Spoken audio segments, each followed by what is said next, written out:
Miranda Hayes stared at the security monitor, her blood running cold. There he was again, the night janitor with the kind eyes and the worn work boots, emerging from her private server room at 2:47 a.m. Evan Cole had no clearance for that floor, no reason to be near the code that would make or break Nexus Technologies' billion-dollar launch. As CEO, she'd already buried one company after her ex-husband's betrayal. She wouldn't bury another. Tonight she'd follow him herself and find out exactly what he was stealing and who he was selling it to. If you're hooked, smash that like button and drop your city in the comments so I can see how far this story travels. Now, let's dive in. Miranda Hayes didn't sleep anymore. Not really. She existed in that gray space between consciousness and collapse, fueled by espresso that tasted like burnt ambition and the knowledge that one wrong move would destroy everything she'd spent 3 years rebuilding. At 38, she'd earned every silver strand threading through her dark hair, every sharp edge in her voice that made junior executives flinch during quarterly reviews. Some called her ruthless. She preferred careful, because careful people didn't lose everything twice. The rain drummed against the floor-to-ceiling windows of her downtown penthouse office, 18 stories above Seattle's restless streets. It was nearly midnight on a Thursday, and she was exactly where she'd been every night this week, hunched over her laptop, reviewing security footage with the intensity of a prosecutor studying crime scene photos. The Nexus Technologies logo glowed on her screen, that sleek, interconnected design that promised innovation, efficiency, disruption. Everything her company supposedly stood for. Everything that could evaporate in 72 hours if this launch failed. Her 7-year-old daughter, Sophie, was asleep at Miranda's mother's house across town, probably curled up with that ratty stuffed elephant she refused to let anyone wash. Miranda's chest tightened with the familiar guilt. Another bedtime story missed. Another promise to make it home for dinner, broken. Sophie understood, or at least she'd stopped asking when Mommy would be home for real. That hurt worse than the complaints ever had. "You're doing this for her," Miranda whispered to her reflection in the rain-streaked glass. The woman who stared back looked hollowed out, all sharp cheekbones and darker circles. "Everything is for her." She returned her attention to the security monitors, scrolling through the timestamp queue that Harris, her head of security, had flagged earlier. There, 2:47 a.m. Tuesday, camera 14, executive floor. The footage showed a man in a gray work uniform pushing a janitorial cart past the elevator bank. Nothing unusual about that, except the cart never made it to the janitorial closet on the south end. Instead, it disappeared around the corner toward the restricted server room. Miranda's jaw clenched. She advanced the footage. 3 minutes later, the same man emerged, glanced both ways down the corridor, and continued toward the stairwell. Not the elevator. The stairwell. She pulled up Monday's footage. There. 1:15 a.m. Same man, same cart, same route. This time he spent 7 minutes inside an area that required biometric clearance he absolutely did not have. "Who the hell are you?" Miranda muttered. She zoomed in on the clearest frame. The man was maybe 40, with close-cropped dark hair starting to gray at the temples, a strong jawline shadowed with stubble, and an expression of intense focus as he pushed his cart. He moved with purpose, not the casual pace of someone simply doing their job. There was something almost military about his posture, the economy of his movements. Miranda pulled up the employee database and cross-referenced the janitorial staff roster. There weren't many options. Nexus contracted most of its cleaning services, but kept a small night crew on direct payroll for the sensitive floors. She found him in seconds. Evan Cole, age 41.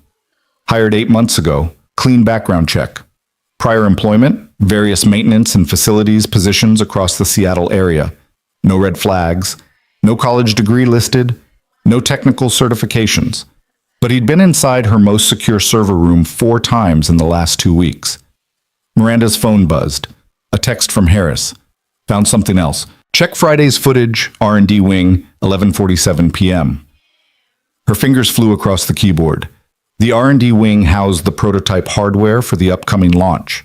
The quantum processing units that would revolutionize data encryption for medical records, financial institutions, government agencies. It was the reason Nexus's stock price had tripled in anticipation. It was also the reason 3 rival companies would happily pay millions for advance access to those specifications. The footage loaded. There was Evan Cole again, this time carrying not a cart but a simple mop bucket. He walked directly to Laboratory 7, glanced at the camera. Did he know where they all were? And used a keycard that definitely wasn't his to slip inside. Miranda's blood turned to ice. She grabbed her phone and dialed Harris. He answered on the first ring, his voice thick with sleep. Boss? How did he get that keycard? I don't know yet. I'm running the access logs now, but Miranda, there's more. I pulled his personnel file, the detailed one. He's got a 7-year-old son, single parent. Wife died 4 years ago. I don't care about his personal situation. I care about what he's stealing and who he's selling it to. I know, but listen, his listed address? I drove by this afternoon. It's a decent apartment complex in Fremont. Nothing fancy, but it's not cheap. On a janitor's salary? With a kid? The math doesn't work. Miranda's mind raced through the implications. Extra income, secret income, the kind that came from corporate espionage. Do we have anything concrete, anything that would hold up legally? Not yet. But if you're thinking about bringing in law enforcement, I'm not. Miranda, if this leaks before the launch, even as an investigation, the board will panic. The investors will panic.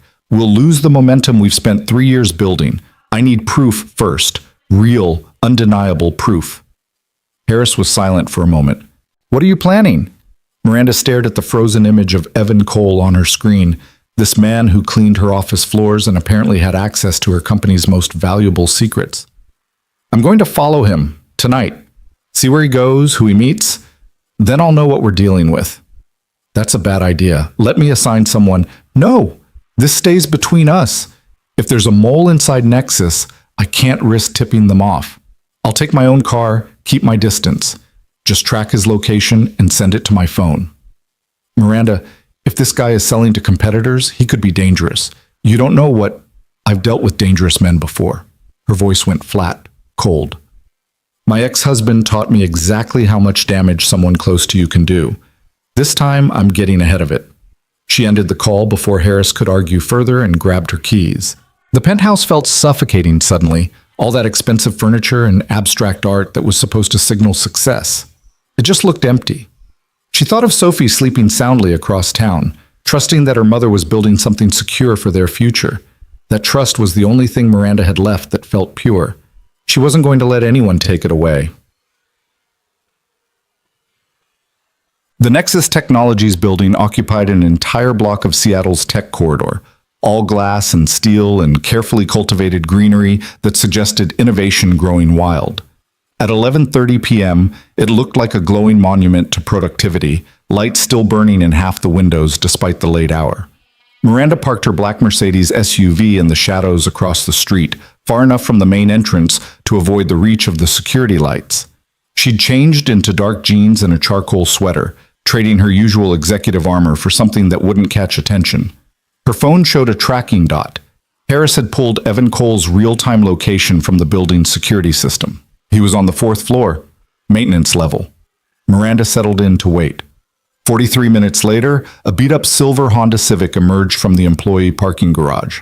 Even in the darkness, Miranda could see the dent in the rear quarter panel, the mismatched hubcap, the way the whole vehicle seemed to sag slightly to one side. Harris sent a quick text. That's him, heading east on Pine. Miranda waited until the Honda turned the corner, then pulled out to follow. The streets were slick with fresh rain, reflecting the neon and LED glow of the city's restless heart. She kept 3 cars between them, basic surveillance technique she'd learned from a private investigator during her divorce proceedings. Her ex-husband had taught her plenty about deception. She'd learned even more about detection. The Honda drove carefully, obeying speed limits, signaling every turn. Whatever else Evan Cole might be, he wasn't trying to shake a tail. That suggested either he was confident he wasn't being followed, or he had nothing to hide. Miranda didn't believe in the second option. Not anymore. They headed east through Capitol Hill, then north into the University District. The neighborhood changed gradually, less glass and steel, more brick and wood, the architecture aging as they moved away from the downtown core. Student apartments gave way to modest houses, then to areas where prosperity clearly hadn't reached. Streetlights grew more sporadic. The few pedestrians Miranda saw walked with the hunched urgency of people for whom the night held more threat than promise. The Honda's brake lights flared. It turned into a cracked parking lot beside a squat concrete building that had probably been beige once, but had faded to the color of old dishwater. A hand-painted sign above the entrance read, Northside Community Center, in letters that were half peeling, half hopeful. Miranda pulled to the curb a block away and killed her lights. Through her windshield, she watched Evan Cole climb out of his Honda. He was bigger than he'd looked on the security footage, maybe 6'2", with the broad shoulders of someone who'd done physical work most of his life. He reached into the back seat and pulled out 2 plastic storage containers, the kind people used for organizing garages or basements. Her breath caught. Those containers. She'd seen ones exactly like them in the server room storage closets, in R&D. In places Evan Cole had no authorization to access. He was stealing equipment, pulling it right out of her company, and he carried the containers toward the community center's entrance. A woman in a hijab and a worn winter coat held the door open for him, smiling like he'd just brought Christmas early. Evan said something that made her laugh, then disappeared inside. Miranda sat frozen in her car, mind racing. This wasn't a handoff with a corporate spy. This wasn't a meeting with a competitor's representative in some shadowy garage. This was, what? A community center? She pulled out her phone and searched for the Northside Community Center. The results were sparse. A barely functional website last updated 3 years ago. A few scattered mentions in local news articles about funding shortfalls and neighborhood revitalization efforts. Nothing that explained why a man with access to million-dollar technology would be here at midnight, unless the buyer was using the center as cover, unless the transaction was happening inside, away from cameras and witnesses. Miranda grabbed her phone and texted Harris. Northside Community Center, University District. Run a background check on this location. Any connections to tech companies or suspicious activity? His response came quickly. On it. What are you seeing? Not sure yet. Stand by.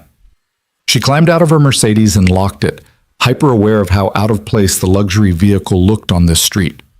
The rain had softened to a mist that clung to her face and hair. She walked toward the community center, adrenaline sharpening every sense.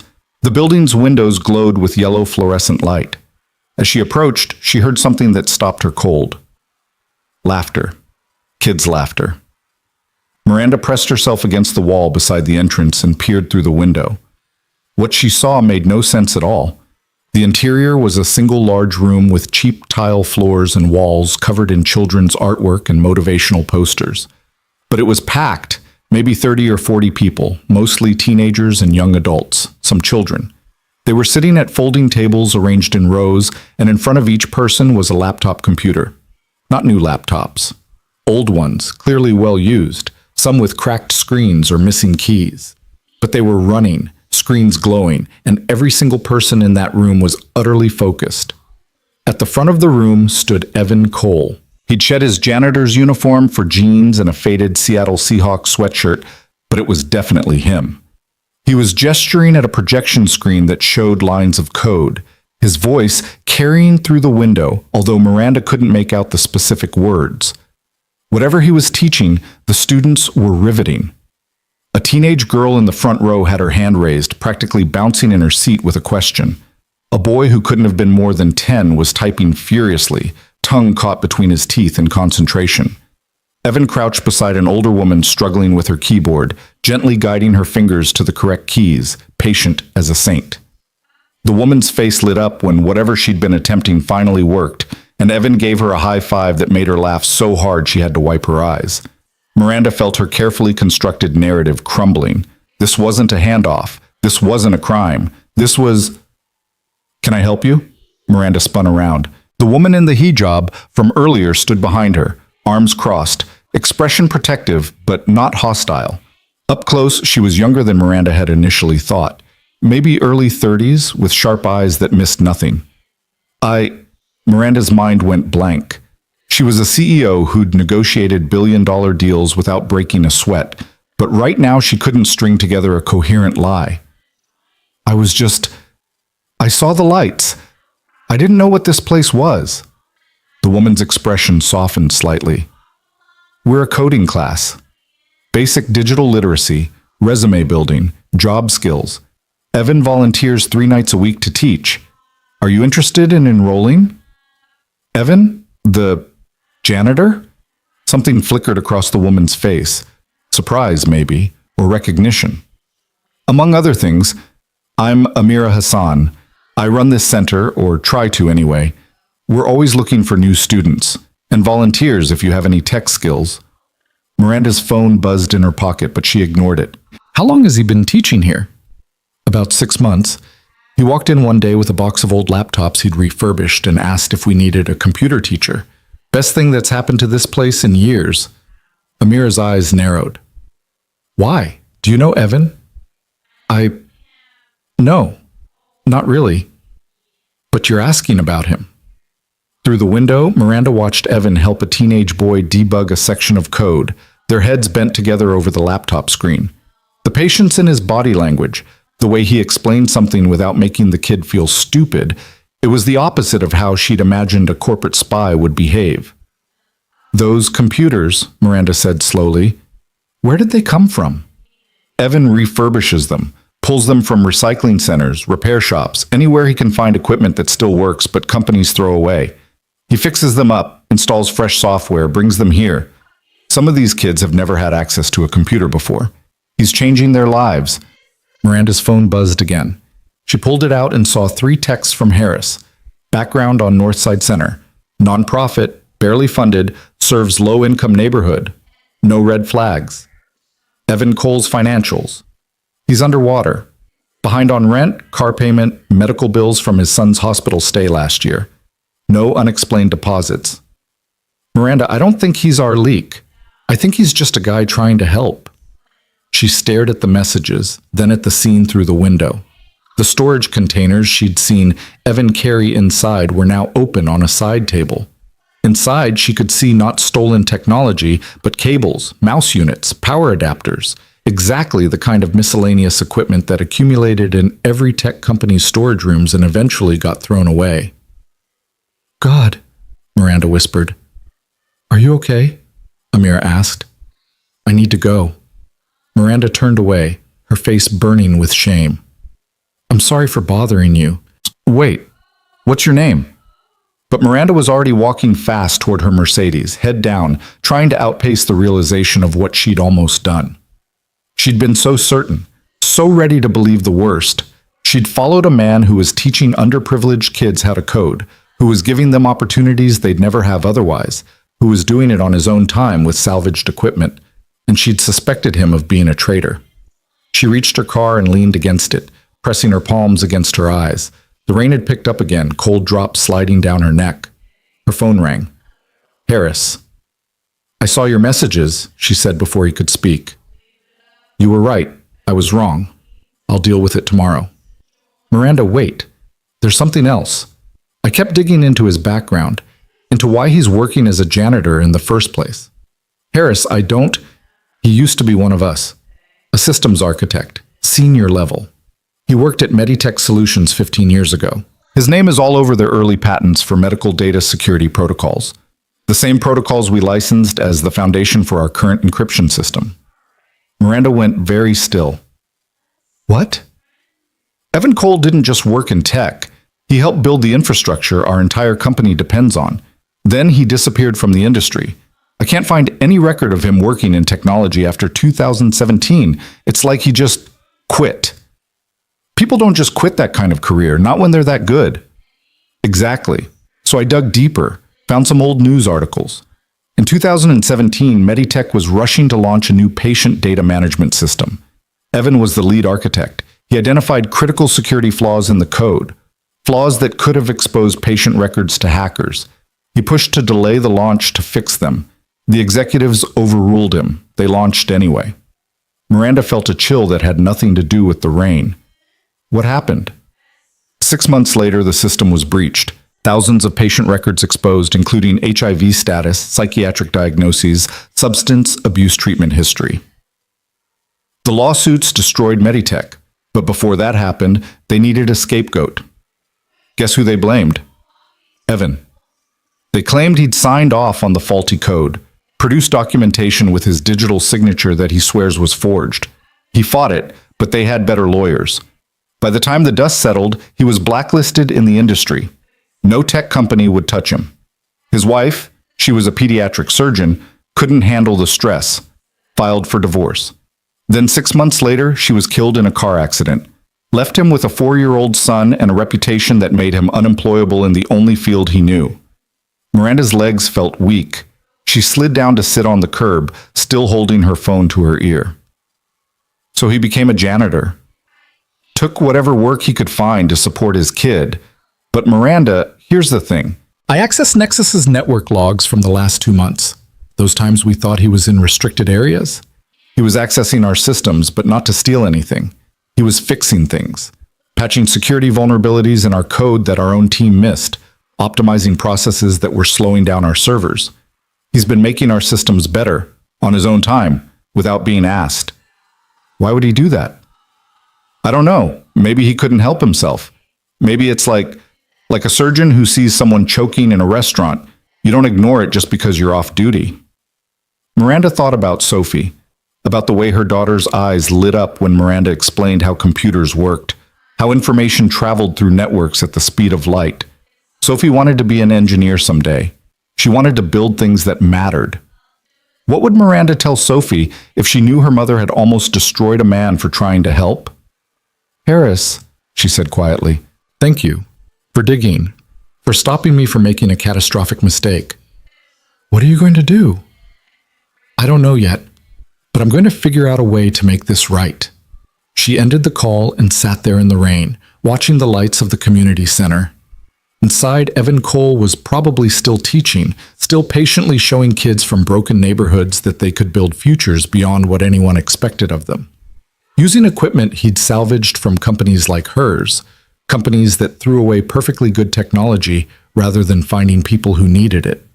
She'd been so focused on protecting her company from threats that she'd stopped seeing the people who could help it grow. She'd become exactly what she'd hated in her ex-husband, someone who assumed the worst, who protected assets rather than building trust. Miranda pulled out her phone and opened her notes app. She started typing, fingers flying across the screen as the rain soaked through her sweater, and her mind raced ahead to tomorrow, to the conversation she'd need to have with Evan Cole. She'd built Nexus Technologies on the principle that innovation came from diverse perspectives, from taking risks on unconventional solutions. She'd just been so busy defending her castle that she forgot to look for the treasure buried right outside its walls. Tomorrow, that would change. One way or another, she'd find a way to talk to Evan without revealing that she'd followed him, without admitting she'd suspected him of being a criminal. She'd find a way to understand why a man with his skills was cleaning floors instead of writing code. And maybe she'd find a way to fix what the industry had broken. But first, she needed to get home. Sophie would be waiting for her in the morning, asking in that hopeful 7-year-old voice if maybe today they could have breakfast together. For once, Miranda thought, the answer would be yes. She stood up, soaked and cold and strangely energized despite the late hour. As she opened her car door, her phone buzzed one final time. A text from an unknown number.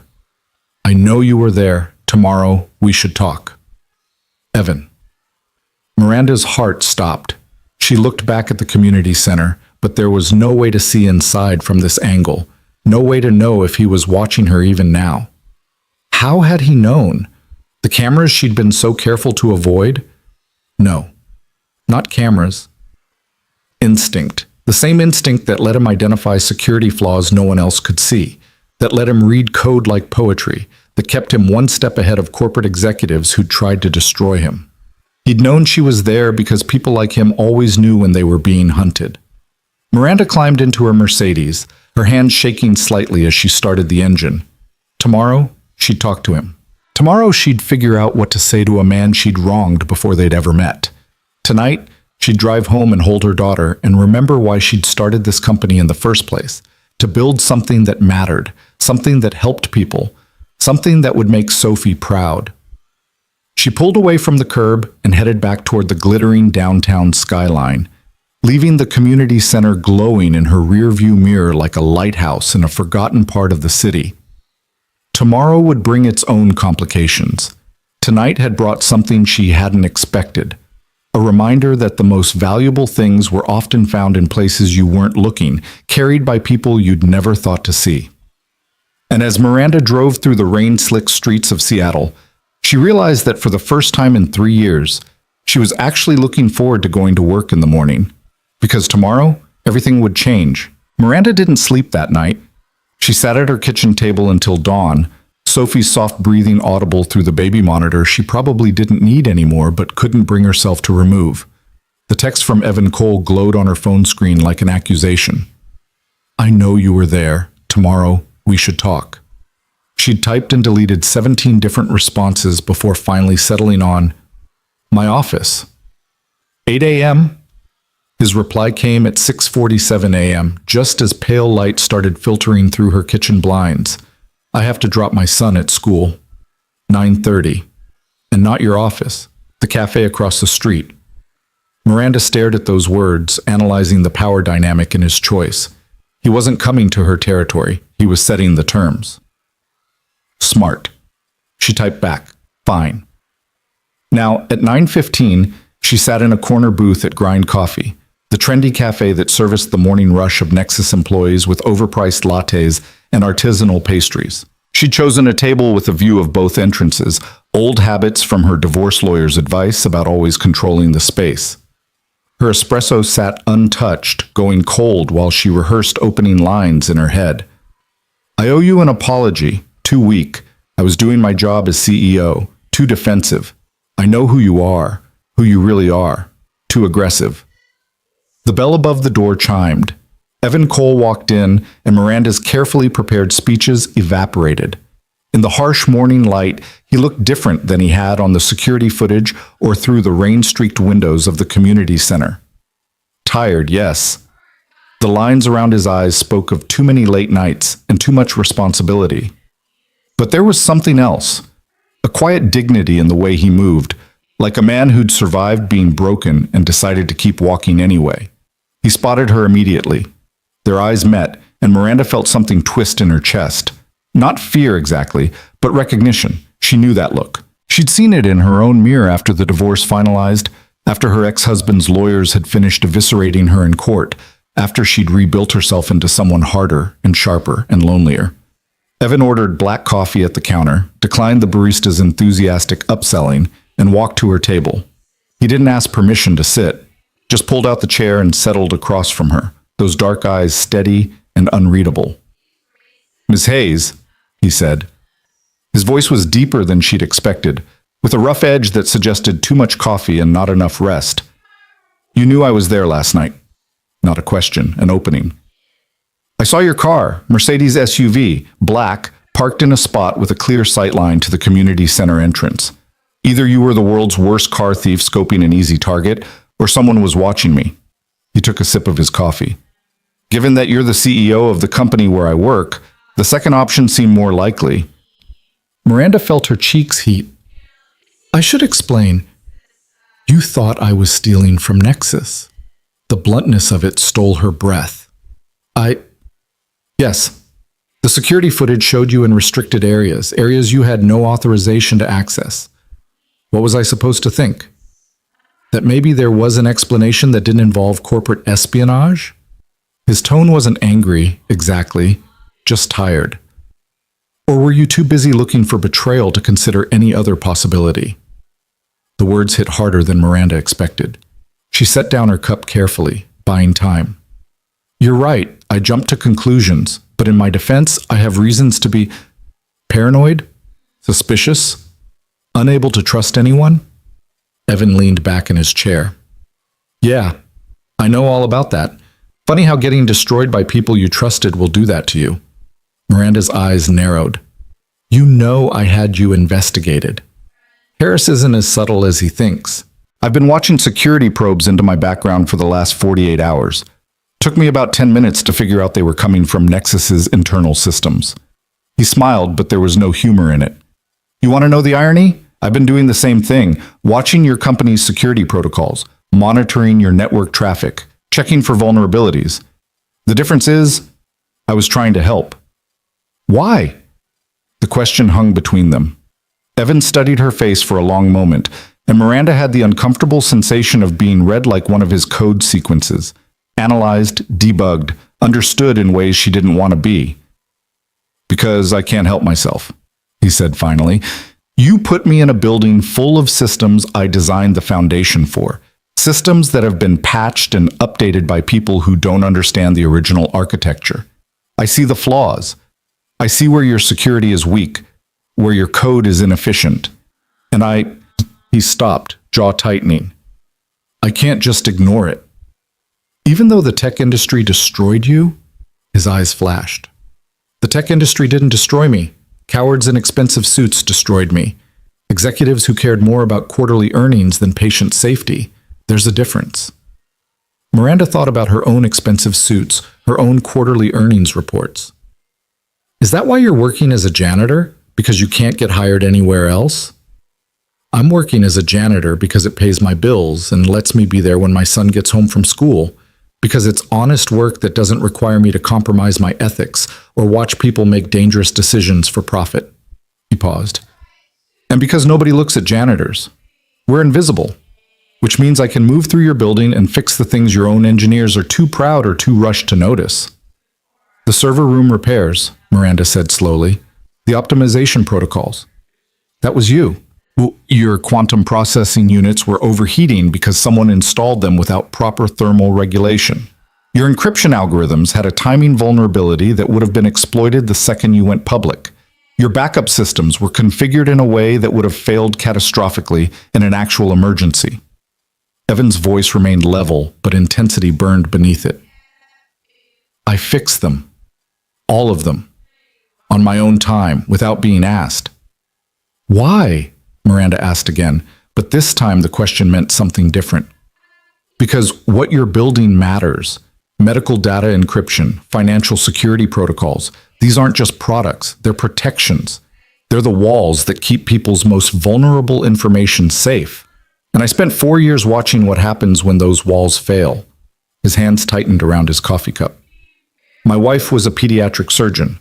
When our son was diagnosed with leukemia, she had to disclose it in her hospital's system. When Meditech got breached because they launched with flaws I'd warned them about, his medical records were exposed, published on the dark web, his diagnosis, his treatment protocols, everything. He was 3 years old. Miranda felt something crack inside her chest. Evan, do you know what it's like to explain to a toddler why strangers on the internet know he's sick? Why reporters showed up at our house asking for comments about the Meditech whistleblower's son? Evan's voice didn't rise, but the pain in it was visceral. My wife couldn't handle it. The stress, the lawsuits, watching me get blacklisted while the executives who made the actual decisions walked away with golden parachutes. She filed for divorce. 6 months later, she fell asleep at the wheel driving home from a 30-hour shift. Crashed into a concrete barrier on I-5. The cafe sounds faded. The hiss of the espresso machine. The chatter of customers. The clink of ceramic cups. Miranda heard only her own heartbeat and the rawness in Evan's words. I'm sorry, she whispered. I'm so sorry. I don't want your pity. Evan met her eyes. I want you to understand why I can't ignore bad code, why I can't walk past security flaws, why I spend my nights teaching kids in a community center that can barely afford electricity. Because I failed once. I couldn't stop executives from making a catastrophic mistake, and people suffered for it. My family suffered for it. I won't fail again. Miranda set her coffee down with shaking hands. The equipment you brought to the community center, the computers, the cables, you're salvaging them from Nexus. From your e-waste, the equipment you're legally required to recycle or dispose of properly. I'm pulling it before it goes to the dump, refurbishing it, giving it to people who need it. Is that stealing? Technically, maybe. Ethically? He shrugged. I sleep fine at night. How did you get the access codes, the key cards? A ghost of a smile crossed Evan's face. I designed the original security protocols your system is based on, remember? I know every backdoor, every override sequence, your biometric scanners. I installed failsafes in the code 15 years ago for emergency maintenance. They're still there. Your engineers probably don't even know they exist. Miranda should have been angry, should have been calling security, calling lawyers, protecting her company. Instead, she found herself asking, "What's your son's name?" The question seemed to surprise him. Tyler. He's 7, fully recovered, thanks to treatment that wouldn't have been possible without properly secured medical data systems. The irony isn't lost on me. My daughter's 7 too, Sophie. She wants to be an engineer when she grows up. Does she? She's obsessed with how things work. Takes apart every toy I buy her just to see what's inside. Drives me crazy, but Miranda found herself smiling despite everything. She's brilliant, fearless, everything I wish I'd been at her age. Tyler's the opposite. Quiet, careful, loves books more than screens, which feels like betrayal given his father's career. Evan's expression softened. But he's kind. Thinks about other people's feelings before his own. After everything he's been through, he could have become bitter. Instead, he became gentle. They sat in silence for a moment, two single parents trading the currency of their children's characteristics like other people traded business cards. Miranda thought about Sophie's questions last week. Why do you work so much, Mommy? Don't you like being home with me? And the guilt that had kept her awake long after Sophie fell asleep. I followed you last night because I was terrified, Miranda said quietly. Not just of corporate espionage, of being betrayed again. My ex-husband was my CFO, spent 2 years embezzling from our first company while I was pregnant, and then building the business back after Sophie was born. By the time I discovered it, he'd hidden everything. The lawyers, the investigators, they found enough to prove he did it, but not enough to recover the money. He walked away with millions while I got Sophie and a mountain of debt. Evan's expression shifted. That's why you started over. Why Nexus exists. I built this company from nothing. Mortgaged everything I owned, worked 100-hour weeks, missed every bedtime story and school play, because I needed to prove I could succeed without him, that I could build something secure. She laughed bitterly. And then I spent last night ready to destroy you because I saw a janitor in the wrong hallway at the wrong time. You saw a threat, Evan said. Given your history, that's not paranoia, that's survival instinct. No, I saw what I expected to see. I've been so focused on protecting Nexus from external threats that I stopped seeing the people inside it. People like you, who could help us be better. I'm just a janitor, Ms. Hayes. Stop calling yourself that. You're a systems architect who happens to clean floors. There's a difference. Evan studied her carefully. What are you suggesting? Miranda took a deep breath. This was the moment, the decision that would either salvage this disaster or make it exponentially worse. I'm suggesting you stop sneaking into my server rooms in the middle of the night and start working there during normal business hours, with authorization and a salary that matches your actual skill level. You're offering me a job. I'm offering you your career back. Evan shook his head slowly. You don't understand. I'm blacklisted. Every major tech company has my name flagged in their recruiting systems. Meditech made sure of that. If you hire me, your competitors will use it against you. Your board will question your judgment. Your investors can deal with it, Miranda said firmly. My company, my choice. And frankly, after seeing what you've done with salvaged equipment and volunteer time, I'd be an idiot not to want that talent officially on my team. Your head of security will have a stroke. Harris already knows. He's the one who found your background last night, figured out who you really are. And he's okay with this? He thinks you've been doing his job better than he has, which is both impressive and slightly embarrassing for him. Miranda leaned forward. Look, I'm not going to pretend this isn't complicated. You have every reason not to trust corporate executives. I have legitimate concerns about someone accessing restricted systems without authorization, regardless of intent. But what happened to you at Meditech was wrong. The industry failed you. And if I can't fix what they did, I can at least offer you a chance to do what you're clearly born to do. Evan was quiet for a long moment.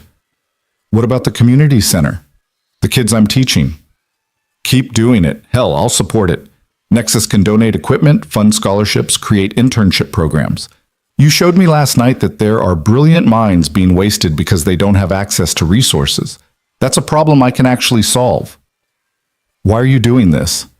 Miranda thought about Sophie's questions, about Tyler's quiet kindness, about two people who'd been broken by betrayal and were trying to build something better from the pieces.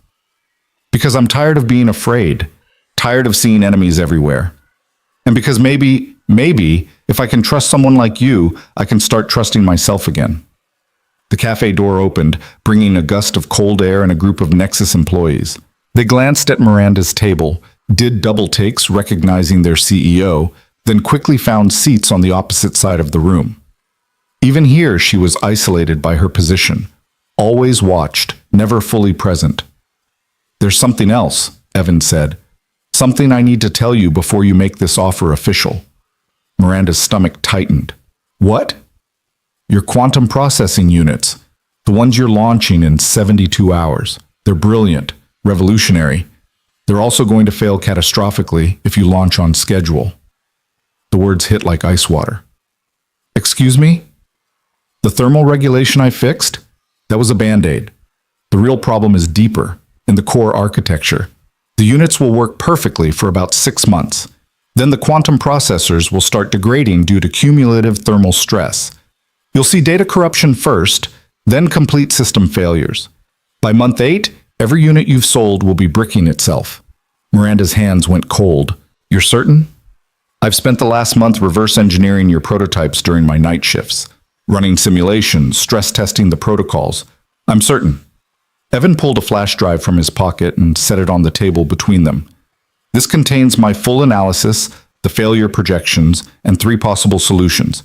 Each one requires delaying your launch by at least 60 days. 60 days? Miranda felt the words like a physical blow. The board will never approve it. Our investors are expecting a revolutionary product that works, not one that fails spectacularly and destroys your company's reputation. Evan's voice was gentle but firm. I know what it's like to watch executives prioritize schedule over safety. I watched it destroy Meditech. I watched it destroy my family. I won't watch it happen again. Miranda reached for the flash drive with trembling fingers. If you're right, if this data is accurate, we're looking at potential lawsuits, stock collapse, everything I've built. We'll survive, Evan said, if you delay the launch, fix the problems, and go to market with a product that actually works as promised. Companies recover from delays. They don't recover from catastrophic product failures. You could have kept this to yourself. Let us fail. After what the industry did to you, no one would blame you. Tyler would blame me. He's old enough now to understand what I do, what I'm teaching at the community center. How do I tell him that ethics matter, that doing the right thing matters if I watch a company make the same mistake that destroyed our family and say nothing? Miranda looked at this man, this janitor who wasn't really a janitor, this architect who'd been cast out and crawled back anyway, this father who was teaching his son that decency mattered more than revenge. She thought about Sophie, about the example she was setting with 100-hour work weeks and an empty house. If I delay this launch, the board might remove me as CEO, she said quietly. The investors might pull funding. Everything I've sacrificed for could fall apart. Yes. And you're telling me to do it anyway. I'm telling you that some failures are recoverable, others aren't. You get to choose which one you want to face. Miranda stood abruptly, the flash drive clutched in her hand. Come with me, right now. Evan blinked. Where? Nexus. I need my senior engineering team to see this data immediately. We have 72 hours to make a decision, and I'm not making it without every relevant expert in the room. Miranda, Ms. Hayes, they're going to recognize me. My name is still toxic in this industry. Good. Let them see what happens when the industry throws away talent. Let them see what we almost missed because we were too busy protecting our asses to notice brilliance in a janitor's uniform. She grabbed her coat. You wanted to help? Then help. No more sneaking around. No more fixing things in secret. Stand in front of my team and tell them what you told me. Evan stood slowly, uncertainty written across his face. You're sure about this? I'm not sure about anything, but I'm done making decisions based on fear. Miranda headed for the door, then paused and looked back. Are you coming or not? He followed. They walked across the street to Nexus Technologies in silence, the morning rush flowing around them like river water around stones. Miranda's mind raced through the implications, the board meeting she'd have to call, the investor calls, the media management. Everything she'd carefully built was about to be tested in ways she'd never anticipated. The lobby security guard looked up as they entered. "Good morning, Ms. Hayes." "Sir, I'll need to see your—" He stopped, recognizing Evan. "Oh, Evan, you're early today." "He's with me," Miranda said crisply. "Clear him for executive floor access." The guard's eyes widened. "The executive floor? Ma'am, I don't have authorization to— You do now. Make it happen." They rode the elevator in tense silence. Miranda could feel Evan's discomfort radiating like heat, the way his shoulders tightened as the floors climbed higher. She understood. The last time he'd been in a corporate executive suite, they'd been destroying his career.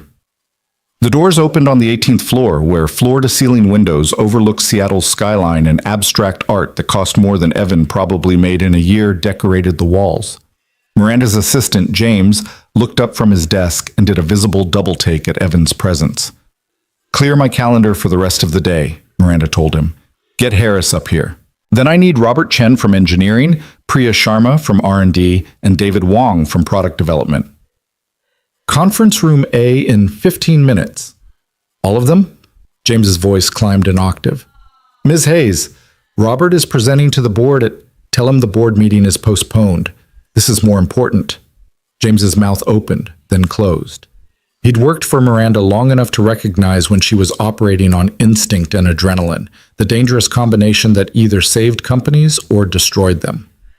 "Yes, ma'am. Should I tell them what this is about?" "Tell them we're reviewing the launch timeline, nothing more." Miranda led Evan to her private office, that corner space with its ridiculous view and minimalist furniture that was supposed to project success. It felt hollow suddenly, all that careful image crafting. She thought about Evan's community center with its peeling paint and secondhand tables and realized which space felt more real. "You can still walk away," Evan said quietly. "Show that data to your team anonymously. Pretend you found it yourself. I don't need credit. I'm not protecting you. I'm protecting my company. And the only way to do that is with complete honesty about where this information came from and why we missed it ourselves." Miranda pulled up her email and started typing. "I'm sending a message to the board right now. Emergency meeting for tomorrow morning. They're going to lose their minds." "Miranda, I spent 3 years being afraid. Afraid of betrayal. Afraid of failure. Afraid that if I lowered my guard for even a second, everything would fall apart." She hit send and looked at him. "Last night, I followed you because I was certain you were destroying my company. Turns out you're the one trying to save it." Conference room A filled quickly. Harris arrived first, took one look at Evan, and nodded like he'd been expecting this.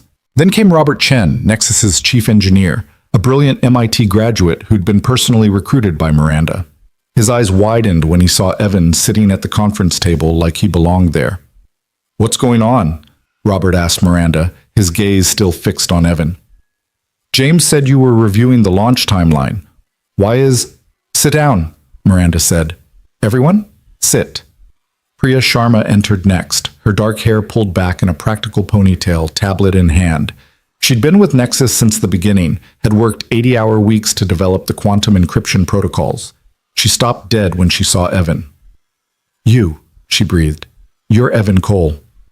The room went silent. David Wong, who'd been checking his phone, looked up sharply.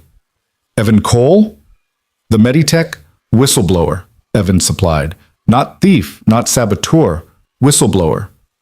Though I understand the industry prefers different terminology." Robert stood abruptly. "Miranda, what is this? Why is he here?" "Because he knows our system better than any of us do. Because he helped design the foundation we've been building on. And because," Miranda took a breath, "he's identified critical flaws in our quantum processing units that will cause catastrophic failures if we launch on schedule." The statement detonated like a bomb. Everyone started talking at once, voices overlapping in protest and confusion. Miranda let it happen for exactly 10 seconds, then slammed her hand on the conference table. "Enough. Evan, show them." He plugged the flash drive into the conference room computer. The main screen filled with code, simulations, thermal imaging data. Evan stood and began walking them through his analysis, his voice steady and professional despite the hostility radiating from every person in the room. Miranda watched her team's faces as Evan explained the problem, watched skepticism gradually shift to concern, then to horror as they realized he was right. Priya pulled up her own tablet and started running parallel calculations, her fingers flying across the screen. Robert's face went gray as he studied the failure projections. "This can't be right," David said, but his voice lacked conviction. "We've done extensive testing." "You've done 6-month testing," Evan interrupted. "The degradation doesn't become critical until month 8. By then, every unit you've sold will be experiencing data corruption. By month 10, complete system failure." "How did we miss this?" Priya whispered. "Because you were focused on meeting a launch deadline," Evan said without judgment. "Because your testing protocols followed industry standards that assume certain baseline conditions. Because you didn't have someone who understood the original architecture well enough to see where the new implementations would fail." Robert looked at Miranda, his expression stricken. "If he's right." "He is," Priya said quietly. She turned her tablet around, showing her calculations. "I just ran the numbers independently. He's absolutely right. We're sitting on a time bomb." The room fell silent except for the hum of the building's climate control. Miranda looked at each of her team members, seeing her own fear reflected in their faces. Everything they'd worked for, about to collapse. "We delay the launch," she said. 60 days, fix every problem Evans identified. Go to market with a product that works. "The board will never approve that," David said. "Our investors will have to trust that I know what I'm doing." Miranda's voice was steel. "I'd rather face angry investors than class action lawsuits from hospitals and banks whose data we corrupted." "And him?" Robert gestured at Evan. "What's his role in all this?" Miranda looked at Evan, at this man who'd lost everything and still cared enough to save a company that had never valued him. "He's our new senior systems architect, effective immediately." The protests erupted again, but Miranda cut through them. "This meeting is over. You have your assignments. Priya, work with Evan to develop the fixed protocols. Robert, start drafting the technical briefing for the board. David, you're with me. We need to prepare the investor communications. Harris, I need you to start documenting how Evan accessed our systems so we can plug those security gaps." "Actually," Harris said, "I'd rather have him show us how he did it. Might learn something." Evan smiled slightly. "I'd be happy to. Your biometric systems have 17 different vulnerabilities I can think of off the top of my head." 17? Harris looked offended and impressed in equal measure. "Could be more. I stopped counting after the first dozen." As the team filed out, still muttering to each other, Priya lingered. She approached Evan cautiously, like he might bolt. "I read your original papers on medical data encryption, the ones you published before Meditech. They were brilliant." "Thank you. What they did to you was wrong. Everyone in the industry knows it, even if no one says it out loud." She held out her hand.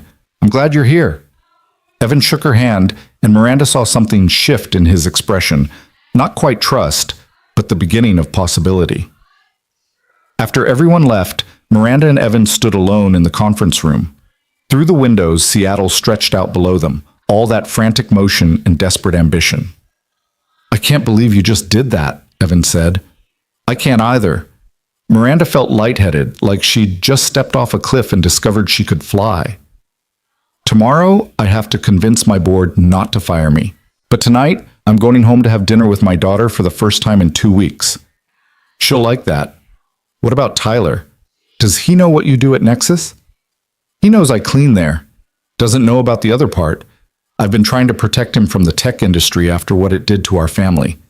Miranda thought about Sophie's questions, about the distance she'd been putting between herself and everyone who might hurt her again. Maybe we've both been protecting our kids too much. Maybe we should be showing them that sometimes the brave thing is to trust again. Evan looked at her carefully. "Is that what this is? Trust?"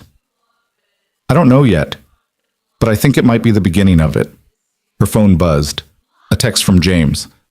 "Board members are already calling. This is going to be messy." Miranda typed back, "Let it be messy. Schedule the meeting for 8 a.m. She looked at Evan. You should go home, get some rest. Tomorrow's going to be brutal. Are you going to be okay? The question surprised her with its gentleness. I don't know, but I'm going to try. That's all any of us can do, right? Evan nodded and headed for the door. Then he paused. Miranda? Thank you for listening, for believing me, for taking the risk. Thank you for caring enough to speak up. After everything, you could have walked away. No, Evan said quietly. I really couldn't. It's not who I am. After he left, Miranda stood alone in her office and looked at the city below. Somewhere out there, Sophie was in her second grade classroom, learning about fractions or spelling or whatever 7-year-olds learned. Somewhere, Tyler was in his own classroom, that gentle boy who'd survived cancer and loss. Tomorrow, Miranda would fight for her company. Tonight, she'd fight for something more important, the kind of life where she didn't have to choose between success and being present for the people who mattered. She grabbed her phone and called her mother. Can you keep Sophie for one more night? I need to prepare for a board meeting. But tomorrow I'm taking a personal day. Tell Sophie we're going to the zoo, just the two of us. Her mother's surprise was audible. Really? Miranda, when's the last time you... Too long. Way too long. Tell her I love her. Tell her mommy's coming home. She ended the call and started preparing for the battle ahead. But for the first time in 3 years, Miranda Hayes felt like she was fighting for the right things.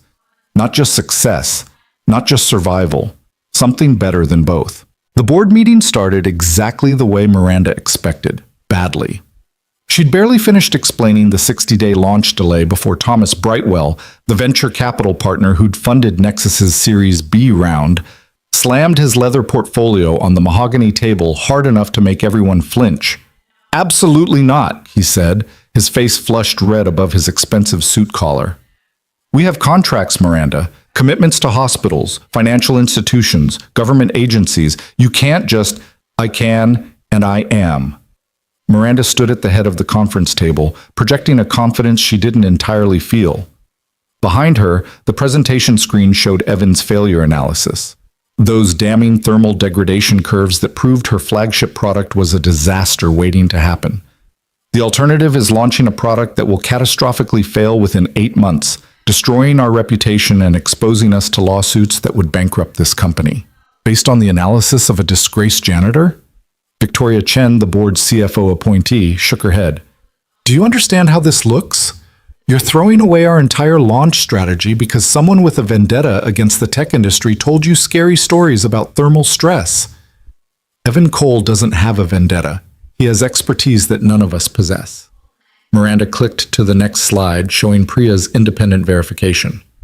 Our own chief of R&D confirmed his findings. The flaws are real. The timeline is accurate. We launch now, we destroy everything we've built.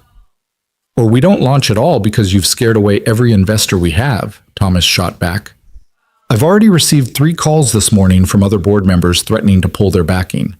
The market doesn't reward delays, Miranda. It punishes them. Richard Morrison, the eldest board member and a tech industry veteran who'd built and sold 2 companies before retiring to advise others, raised his hand for silence.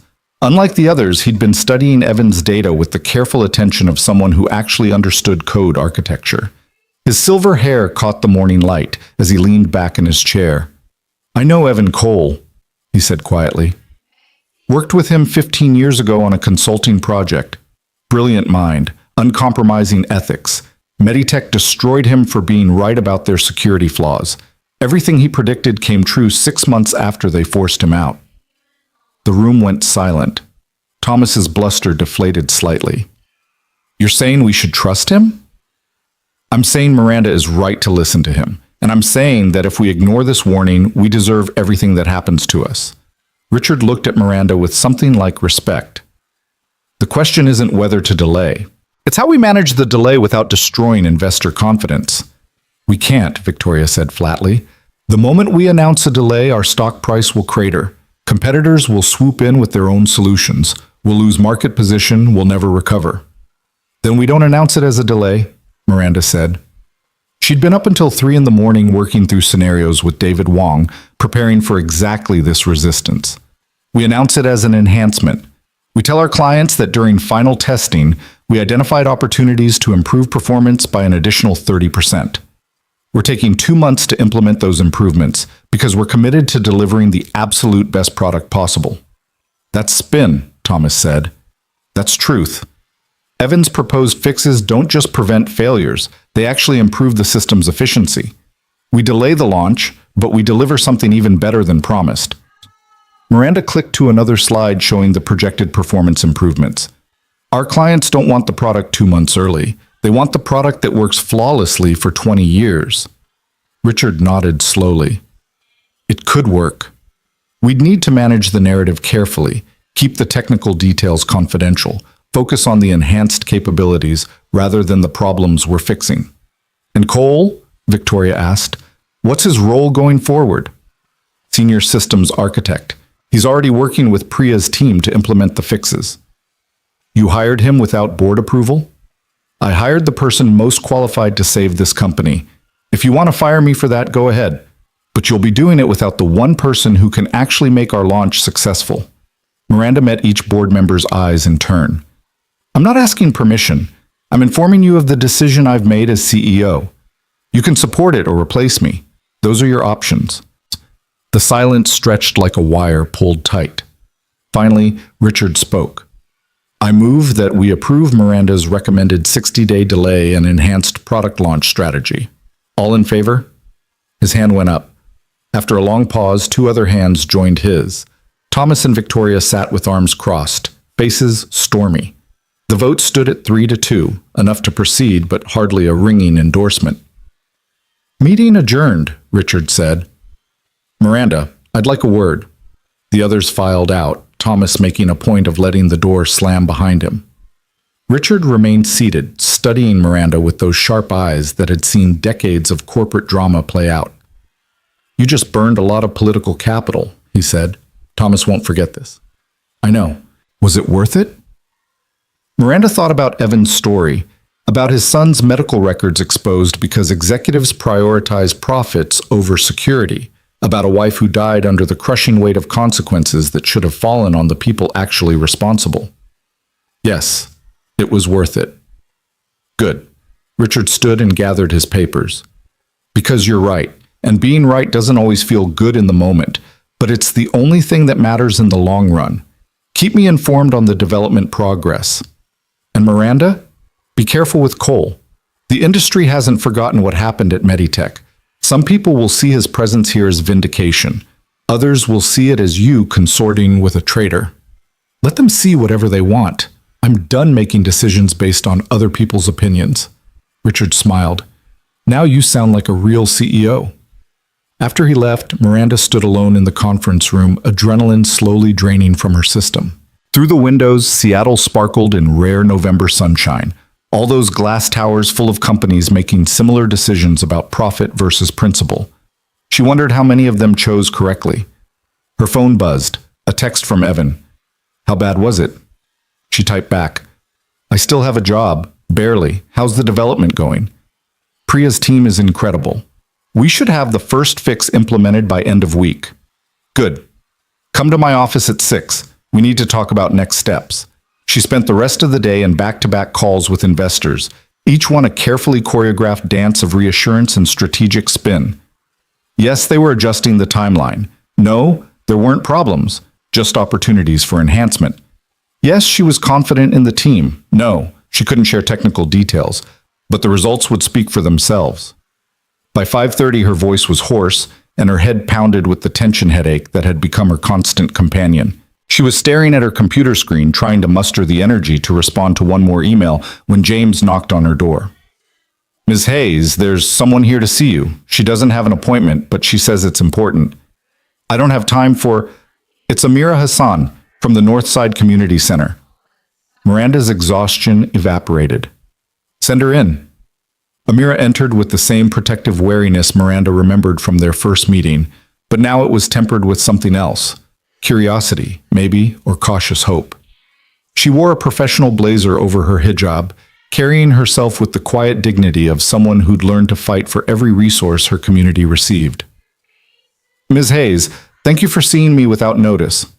Please, sit. Can I get you anything? Coffee? Water? I'm fine, thank you. Amira settled into the chair across from Miranda's desk, studying the office with the same careful attention she'd probably learned running a nonprofit on impossible budgets. I'll be direct. Evan told me what happened, that you hired him, that you're supporting his work at the community center. Word travels fast. In communities like ours, good news travels faster than bad. We need the hope. Amira leaned forward. I came to ask what you're expecting in return. The question was so blunt it took Miranda a moment to process. I'm sorry? In my experience, when wealthy companies offer to help struggling community centers, there are always strings attached. Photo opportunities, tax write-offs, press releases about corporate responsibility that make donors feel good but don't actually change anything. Amira's voice was gentle but firm. I need to know what you're really after before I let you anywhere near my kids. Miranda felt a flash of defensive anger, then recognized it for what it was, the instinct of someone who'd been questioned too many times. She took a breath and chose honesty instead. I don't have a plan. I saw what Evan built with salvaged equipment and volunteer hours, and I realized my company throws away resources that could change lives. That's not some corporate responsibility initiative. That's just waste I didn't know I was generating. And you want to fix it. I want to help. If you'll let me. Amira studied her for a long moment. Why? Because I have a 7-year-old daughter who wants to be an engineer. She has every advantage: good schools, private tutors, access to technology. She'll probably succeed because the world is built for kids like her. But what about the kids who are just as smart, just as capable, who never get the chance because they were born in the wrong zip code? That's not just unfair. It's stupid. We're wasting talent we desperately need. A pretty speech. Do you believe it? 2 days ago? Probably not. I was too busy protecting my company to think about anything else.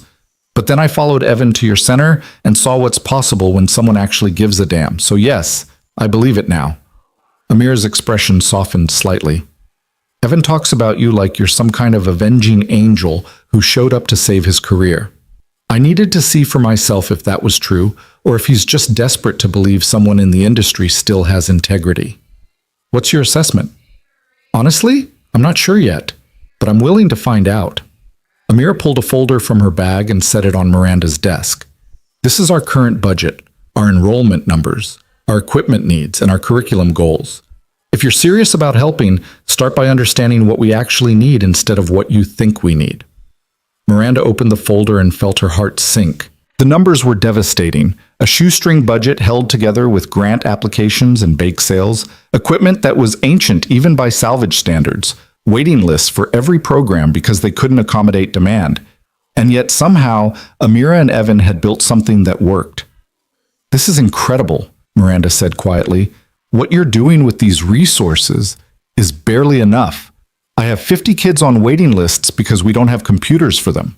I have volunteers teaching subjects they barely understand themselves because I can't afford real instructors.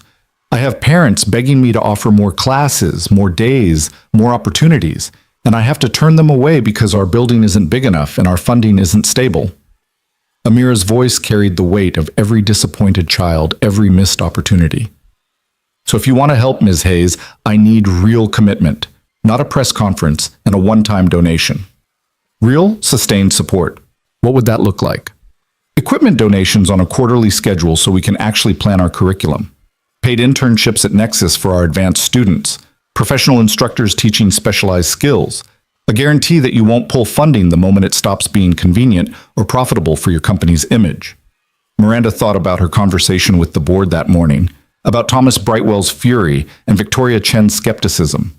Adding a major community investment initiative on top of a delayed launch would be political suicide. The board would revolt. Investors would question her priorities. She thought about Sophie, about the world she was building for her daughter, about Tyler and his gentle resilience, about the kids in that community center who deserve the same chances Sophie took for granted. Done, Miranda said. All of it. I'll set up a foundation to ensure the funding continues regardless of Nexus's quarterly performance. I'll create an internship program starting next summer. I'll work with you to identify what skills we should be teaching and find instructors who actually know what they're doing. Amira blinked. Just like that? Just like that. Though I should warn you, my board is going to lose their minds. I've already pushed them hard today. This might be the thing that gets me fired. And you're doing it anyway. My daughter asked me last week why I work so much. She wanted to know if I liked work more than I liked being with her. Miranda's throat tightened. I told her I was building something important, but I couldn't explain what made it important beyond profits and market share. Now I can. Amira stood and extended her hand. Then we have a deal, Ms. Hayes, but I'll be watching. The moment you turn this into a publicity stunt or start making decisions that hurt my community, I'll shut it down. Are we clear? Perfectly clear. And please, call me Miranda. We'll see. You have to earn first names in my world. But Amira smiled as she said it, the first genuinely warm expression Miranda had seen from her. After Amira left, Miranda sat staring at the community center's budget folder, feeling something shift in her chest. It wasn't quite peace. She was still exhausted, still facing a board that wanted her head, still navigating a product crisis that could destroy everything. But it was purpose. Real purpose. Beyond survival and revenge and proving she could succeed without her ex-husband. At exactly 6 o'clock, Evan knocked on her door. He'd cleaned up since the morning, fresh shirt, hair still damp from a shower, the permanent tiredness in his eyes fractionally lighter than before. Amira came to see you, he said without preamble. She did. She's protective of her community. I respect that. She called me after, said you committed to a full support program without negotiating, without demanding anything in return. She thinks you're either genuine or completely insane. Probably both. Miranda gestured for him to sit. I need to talk to you about something difficult. Evan's shoulders tensed. You're rescinding the job offer. What? No, the opposite actually, but I need you to understand what you're walking into. Miranda pulled up her email and turned the screen toward him. These are the messages I've received since the board meeting this morning. 17 emails from colleagues at other tech companies, former business partners, industry contacts, all of them expressing concern about my decision to hire you. Evan scanned the emails, his jaw tightening as he read. They're saying I'm a security risk, that I can't be trusted, that you're making a mistake that will cost you your reputation. That's the polite version. 3 of them explicitly threatened to end business relationships if you remain on staff. One suggested I get a psychological evaluation for making such a reckless decision. So you want me to step back, work unofficially? I understand. No. Miranda closed the laptop with more force than necessary. I want you to understand that keeping you on staff is going to cost me, politically, financially, professionally. And I want you to know I'm doing it anyway, because it's the right thing to do, and I'm done letting other people's fear dictate my decisions. Evan was quiet for a long moment. Why are you telling me this? Because you deserve to know what you're getting into.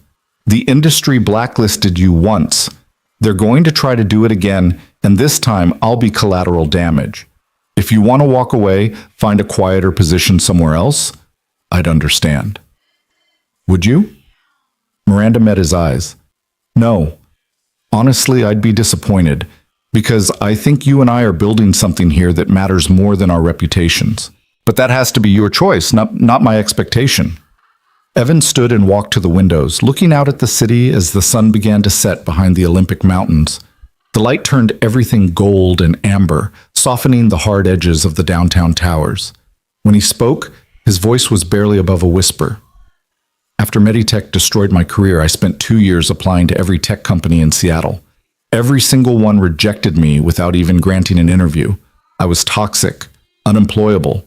I had a 3-year-old son who'd just lost his mother, medical bills I couldn't pay, and a skill set that was worthless because no one would let me use it.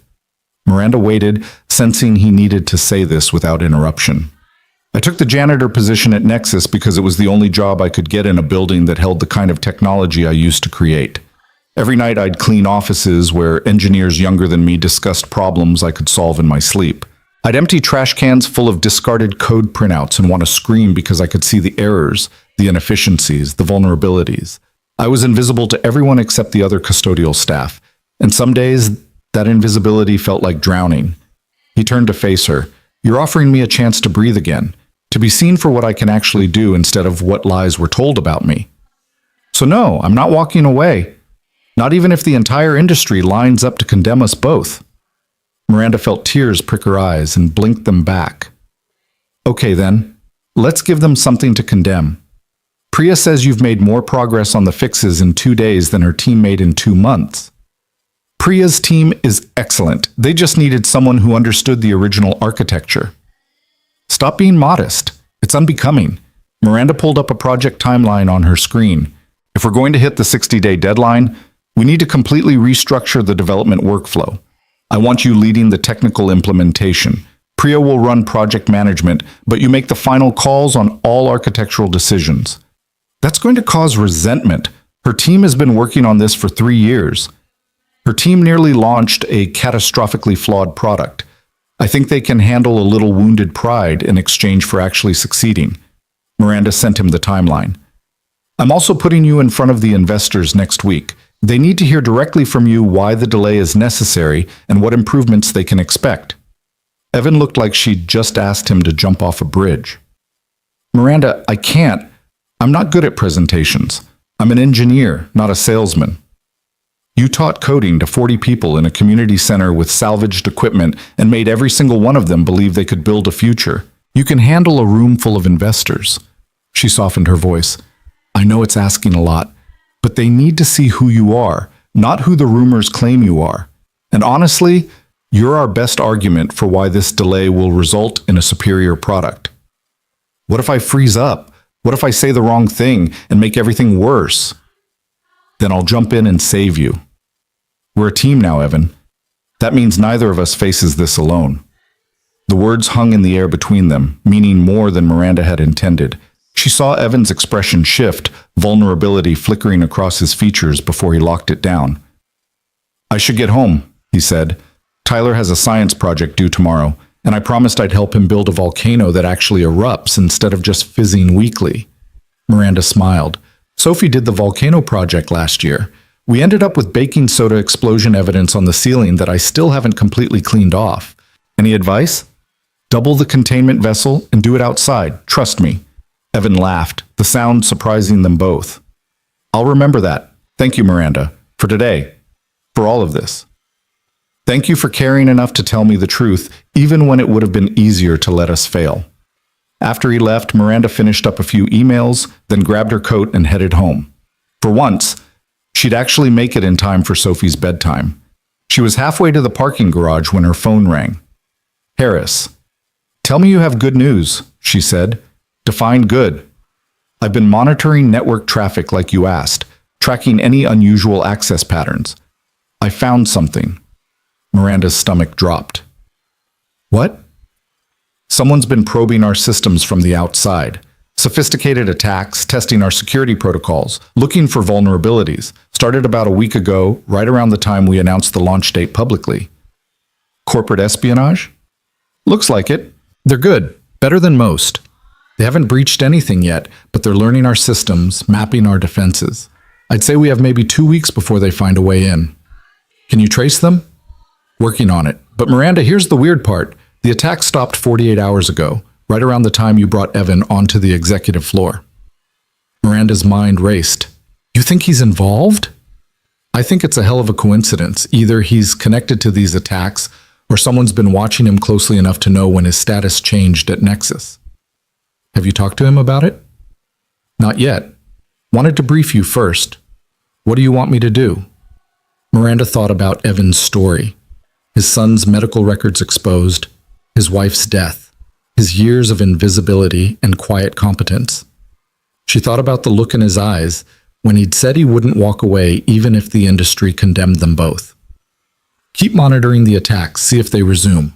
But don't confront Evan yet. If he's involved, we'll catch him. If he's not, I won't destroy the trust we're building based on suspicious timing. That's a risk. Everything about this situation is a risk. I'm choosing which ones to take. She ended the call and stood in the parking garage, car keys in hand, suddenly uncertain. Could she have been wrong about Evan?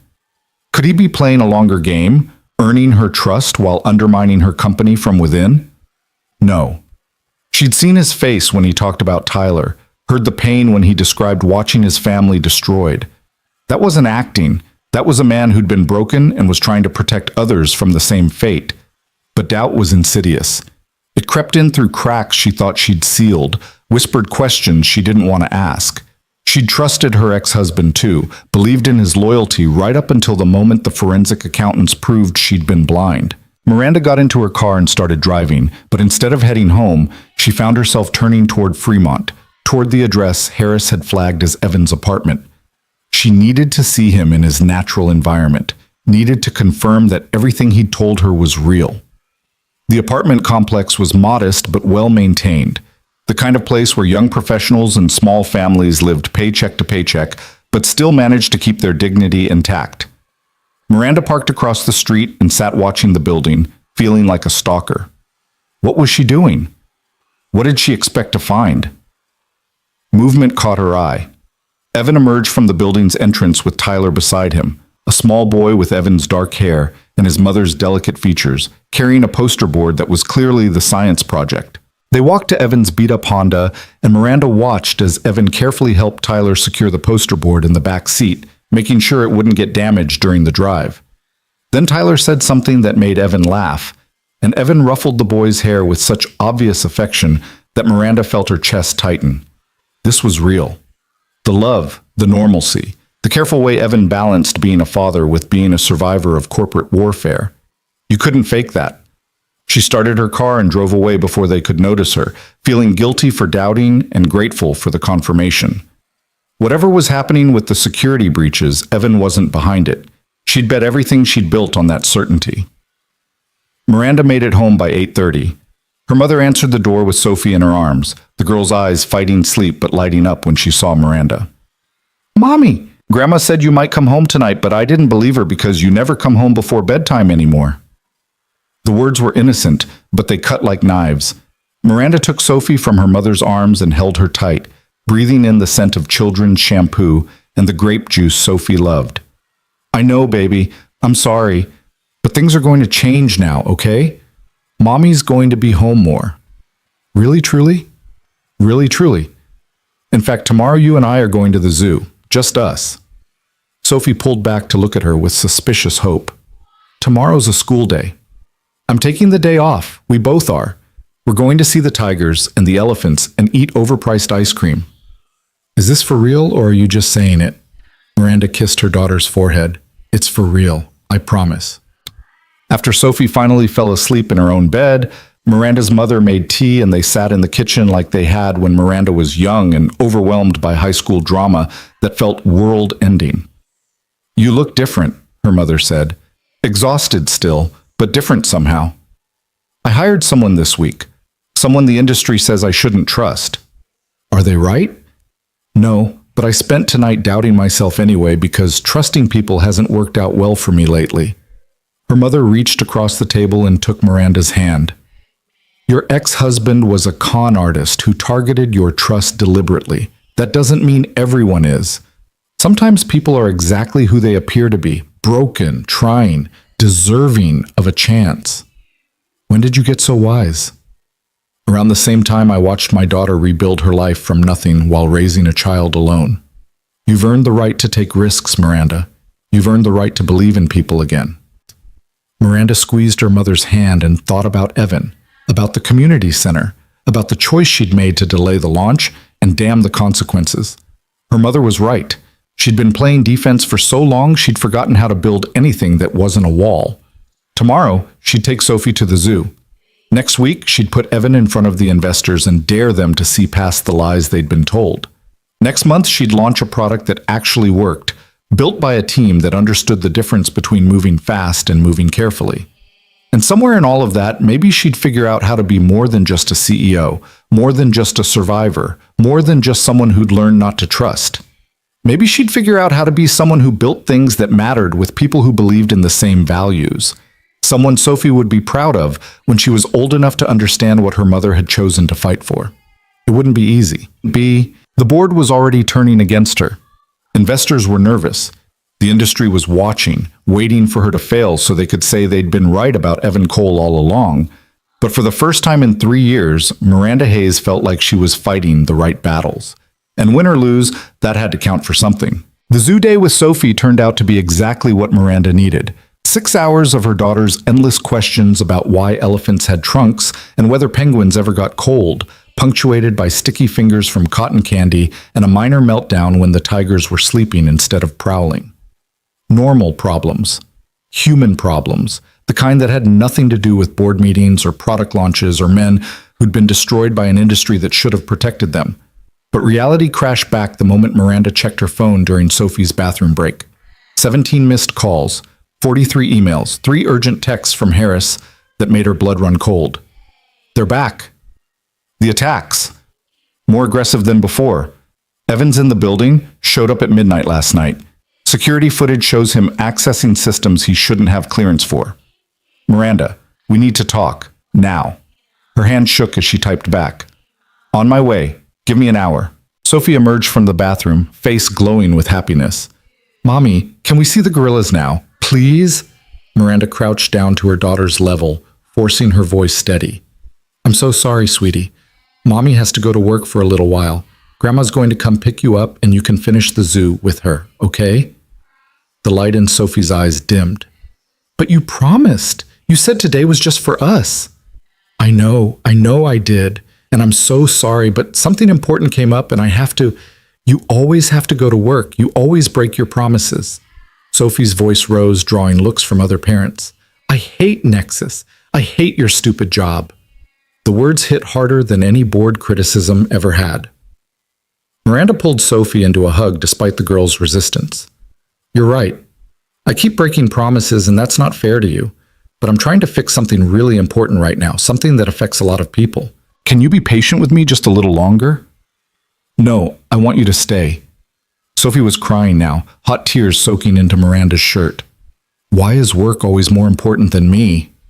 Miranda held her daughter and had no good answer. Because the truth was complicated.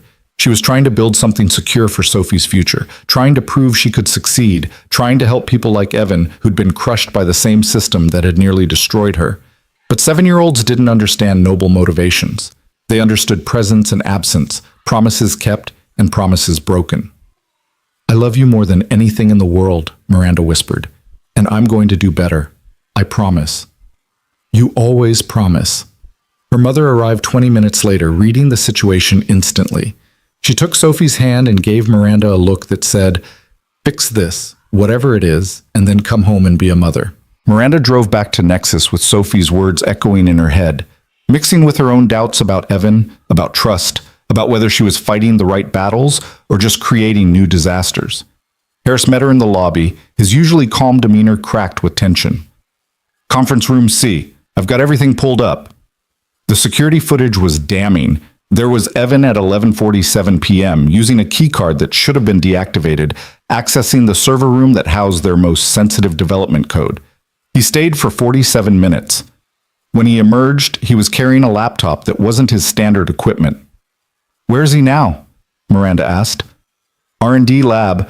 Been there since 6 this morning, working with Priya's team, acting like nothing happened. Have you confronted him? Waiting for you. I also traced the cyber attacks. They're coming from a server network in Eastern Europe, routing through multiple proxies, professional operation, the kind that costs serious money. Miranda watched the footage loop, Evan's face clearly visible as he glanced at the security camera. He knew they'd see this. He'd looked directly at the lens like he wanted them to know. Why would he be so obvious if he was actually stealing? Unless he wasn't stealing. Unless he was doing exactly what he'd done before, fixing things that were broken. Pull up our network logs from last night, Miranda said. Show me what systems he accessed. Harris typed rapidly, pulling up strings of code and access timestamps. He was in the encryption protocols, the backup systems, the user authentication frameworks, all core infrastructure. If he was installing backdoors or extracting proprietary code, these are exactly the systems he'd target. Or the systems he'd need to access to reinforce security against external attacks. Miranda leaned closer to the screen. What did he actually do while he was logged in? That's the thing. I can see what systems he touched, but not what changes he made. He covered his tracks perfectly. Or there are no tracks to cover because he wasn't doing anything wrong. Miranda straightened. I'm going to talk to him. Alone. Miranda, that's not smart. If he's working with the attackers, then I'll deal with it. But I'm not destroying him based on suspicious timing and security footage. I did that once already, and I was wrong. She found Evan in R&D Lab 3, surrounded by 3 monitors showing cascading code, while Priya stood behind him pointing at something on the center screen. They were deep in technical discussion, voices overlapping with the rapid-fire intensity of engineers solving complex problems. Neither noticed Miranda standing in the doorway. "That subroutine there," Priya was saying. "If we optimize the loop structure, we could reduce processing time by another 8%. Not without introducing a potential race condition in the thread management. Evan's fingers flew across the keyboard, pulling up a different section of code. But if we restructure the memory allocation here and here, we get the same speed improvement without the vulnerability. You're right. How did you see that so fast? Pattern recognition. Once you've debugged enough systems, you start recognizing the signatures of where problems hide. Evan glanced up and finally noticed Miranda. Something flickered across his face, not guilt, exactly, but wariness. "Miranda, I wasn't expecting you today. Can we talk, privately?" Priya looked between them, reading the tension. "I'll give you two some space. Evan, send me that restructuring when you're done. I want to run it past the rest of the team." After she left, Evan saved his work and turned to face Miranda fully. "This is about last night. I saw the cameras. I knew you'd have questions. You accessed restricted systems at midnight without authorization. Again. After I specifically hired you to work during normal business hours through proper channels." Miranda kept her voice level. "Help me understand why I shouldn't fire you right now." "Because someone is trying to breach our systems, and I was reinforcing our defenses." Evan pulled up a file on his laptop and turned it toward her. "Look at this. Coordinated attack attempts, probing for vulnerabilities in our user authentication protocols. They're sophisticated, changing their approach every few hours to avoid pattern detection. I spent last night implementing additional security layers that make it exponentially harder for them to find a way in." Miranda studied the data, her tech background enough to recognize what she was seeing. "Why not just tell Harris? Tell me? Why go behind everyone's back?" "Because the attacks were escalating, and we were running out of time. Because your security team, as competent as they are, doesn't understand the architecture well enough to see where the real vulnerabilities are. Because I've spent 15 years watching companies prioritize process over protection, and I won't watch Nexus fall because we scheduled a meeting instead of fixing the problem. That's not how teams work, Evan. That's not how trust works." "Trust?" His voice sharpened. "You want to talk about trust? Harris has been monitoring my every move since you hired me. I've seen the security probes, the background checks, the way he watches me like I'm about to steal the silverware. You said we were building something together, but your head of security treats me like a criminal on parole. Can you blame him? You keep accessing systems without permission, showing up at midnight, working in the shadows. What else is he supposed to think? That maybe I'm trying to save your company from the same fate that destroyed Meditech? That maybe I know what I'm doing and you could trust me to do it?" Evan stood, frustration radiating from him. "I told you who I am. I showed you my life, my son, my work at the community center. What more do I need to do to prove I'm not the villain everyone wants me to be?" Miranda felt the weight of Sophie's words from earlier. You always break your promises. Colliding with her fear of being betrayed again. Everyone wanted something from her. Everyone had an angle. How was she supposed to know who to trust? "Show me what you did," she said quietly. "Walk me through every system you accessed, every change you made. Prove to me that you were protecting us and not stealing from us." The hurt that flashed across Evan's face made her chest ache, but he nodded and pulled up his work logs. For the next hour, he walked her through every security enhancement, every vulnerability he'd patched, every backdoor he'd sealed against the external attacks. His explanations were thorough, technical, and completely transparent. If he was lying, he was the best liar Miranda had ever encountered. "The attacks stopped 3 hours after I implemented these changes," Evan finished. "They're either regrouping or they've moved on to an easier target. Either way, we bought ourselves time." Miranda sank into a chair, exhaustion crushing down on her. "I want to believe you, but Evan, you have to understand what this looks like from my perspective. I've been burned before by someone I trusted completely, someone who had access to everything and used it to destroy me. The patterns are too similar. I'm not your ex-husband. I know that rationally, but emotionally, I'm terrified. Every time you access systems without permission, every time you work in secret, my brain screams that I'm being betrayed again. She met his eyes. I need you to work within the structure. Talk to Harris before you access restricted systems. Document your work. Let people know what you're doing instead of operating like a lone wolf. Can you do that? Evan was quiet for a long moment. That's hard for me. I've spent 4 years being invisible, fixing things quietly because it was the only way I could contribute. You're asking me to be seen, to trust that people won't use my openness against me. I know, and you're asking me to trust that you won't betray me. We're both terrified of the same thing, being destroyed by someone we let get close. So maybe we need to figure out how to be scared together instead of letting fear keep us apart. The words hung between them, meaning more than just professional collaboration. Miranda saw the moment Evan recognized it too, the way his expression shifted from defensive to vulnerable. My wife used to say I had a savior complex, he said quietly, that I couldn't see a problem without needing to fix it immediately. It drove her crazy, especially toward the end when I was fighting Meditech, and she needed me to just stop, to walk away, to protect our family instead of trying to protect everyone else. His voice cracked. She was right.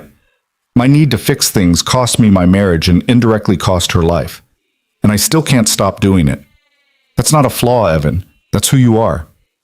You see vulnerabilities in systems and security protocols and community centers that need equipment, and you can't walk past them. That's not a savior complex. That's integrity. It feels like a curse sometimes, like I'm hardwired to sacrifice my own peace for problems that aren't even mine to solve. Miranda thought about Sophie crying at the zoo, about missing bedtime stories and school plays, about building a company at the expense of being present for the person who mattered most. I understand that better than you know. I've been sacrificing my daughter's happiness to build something secure for her future. The logic makes sense until you're standing there holding a 7-year-old who hates your job and just wants her mom home for dinner. What did you do? I'm still figuring it out, but I think maybe the answer isn't choosing between responsibility and presence. It's finding ways to meet both needs without destroying ourselves in the process. She stood. Come with me. We're going to talk to Harris together. You're going to explain what you did last night, show him the security improvements, and then you're going to promise him you'll communicate before going rogue again. He's not going to trust me. Probably not immediately. But trust is built through repeated actions, not grand gestures. You show up, you communicate, you prove over time that you're reliable. Eventually, people start believing. They found Harris in his office, surrounded by monitors showing security camera feeds and network traffic logs. He looked up as they entered, his expression guarded. Harris, Evan has something to tell you, Miranda said, and I need you to actually listen instead of assuming the worst. For the next 30 minutes, Evan walked Harris through the security improvements, fielding increasingly technical questions with patience and precision. Miranda watched Harris's body language gradually shift from defensive to engaged, then to something approaching respect. Why didn't you just come to me? Harris asked finally. I would have helped implement this. Would you have? Or would you have told me to submit a formal proposal that would take 3 days to review while the attackers found their way in? Harris grimaced. Probably the second one. Protocol exists for a reason. Protocol exists to prevent chaos, but sometimes the threat moves faster than protocol allows. Evan pulled up his laptop. I'm documenting everything I did last night, every system accessed, every change made, every line of code modified. From now on, you'll have full visibility into my work. No more surprises. I appreciate that.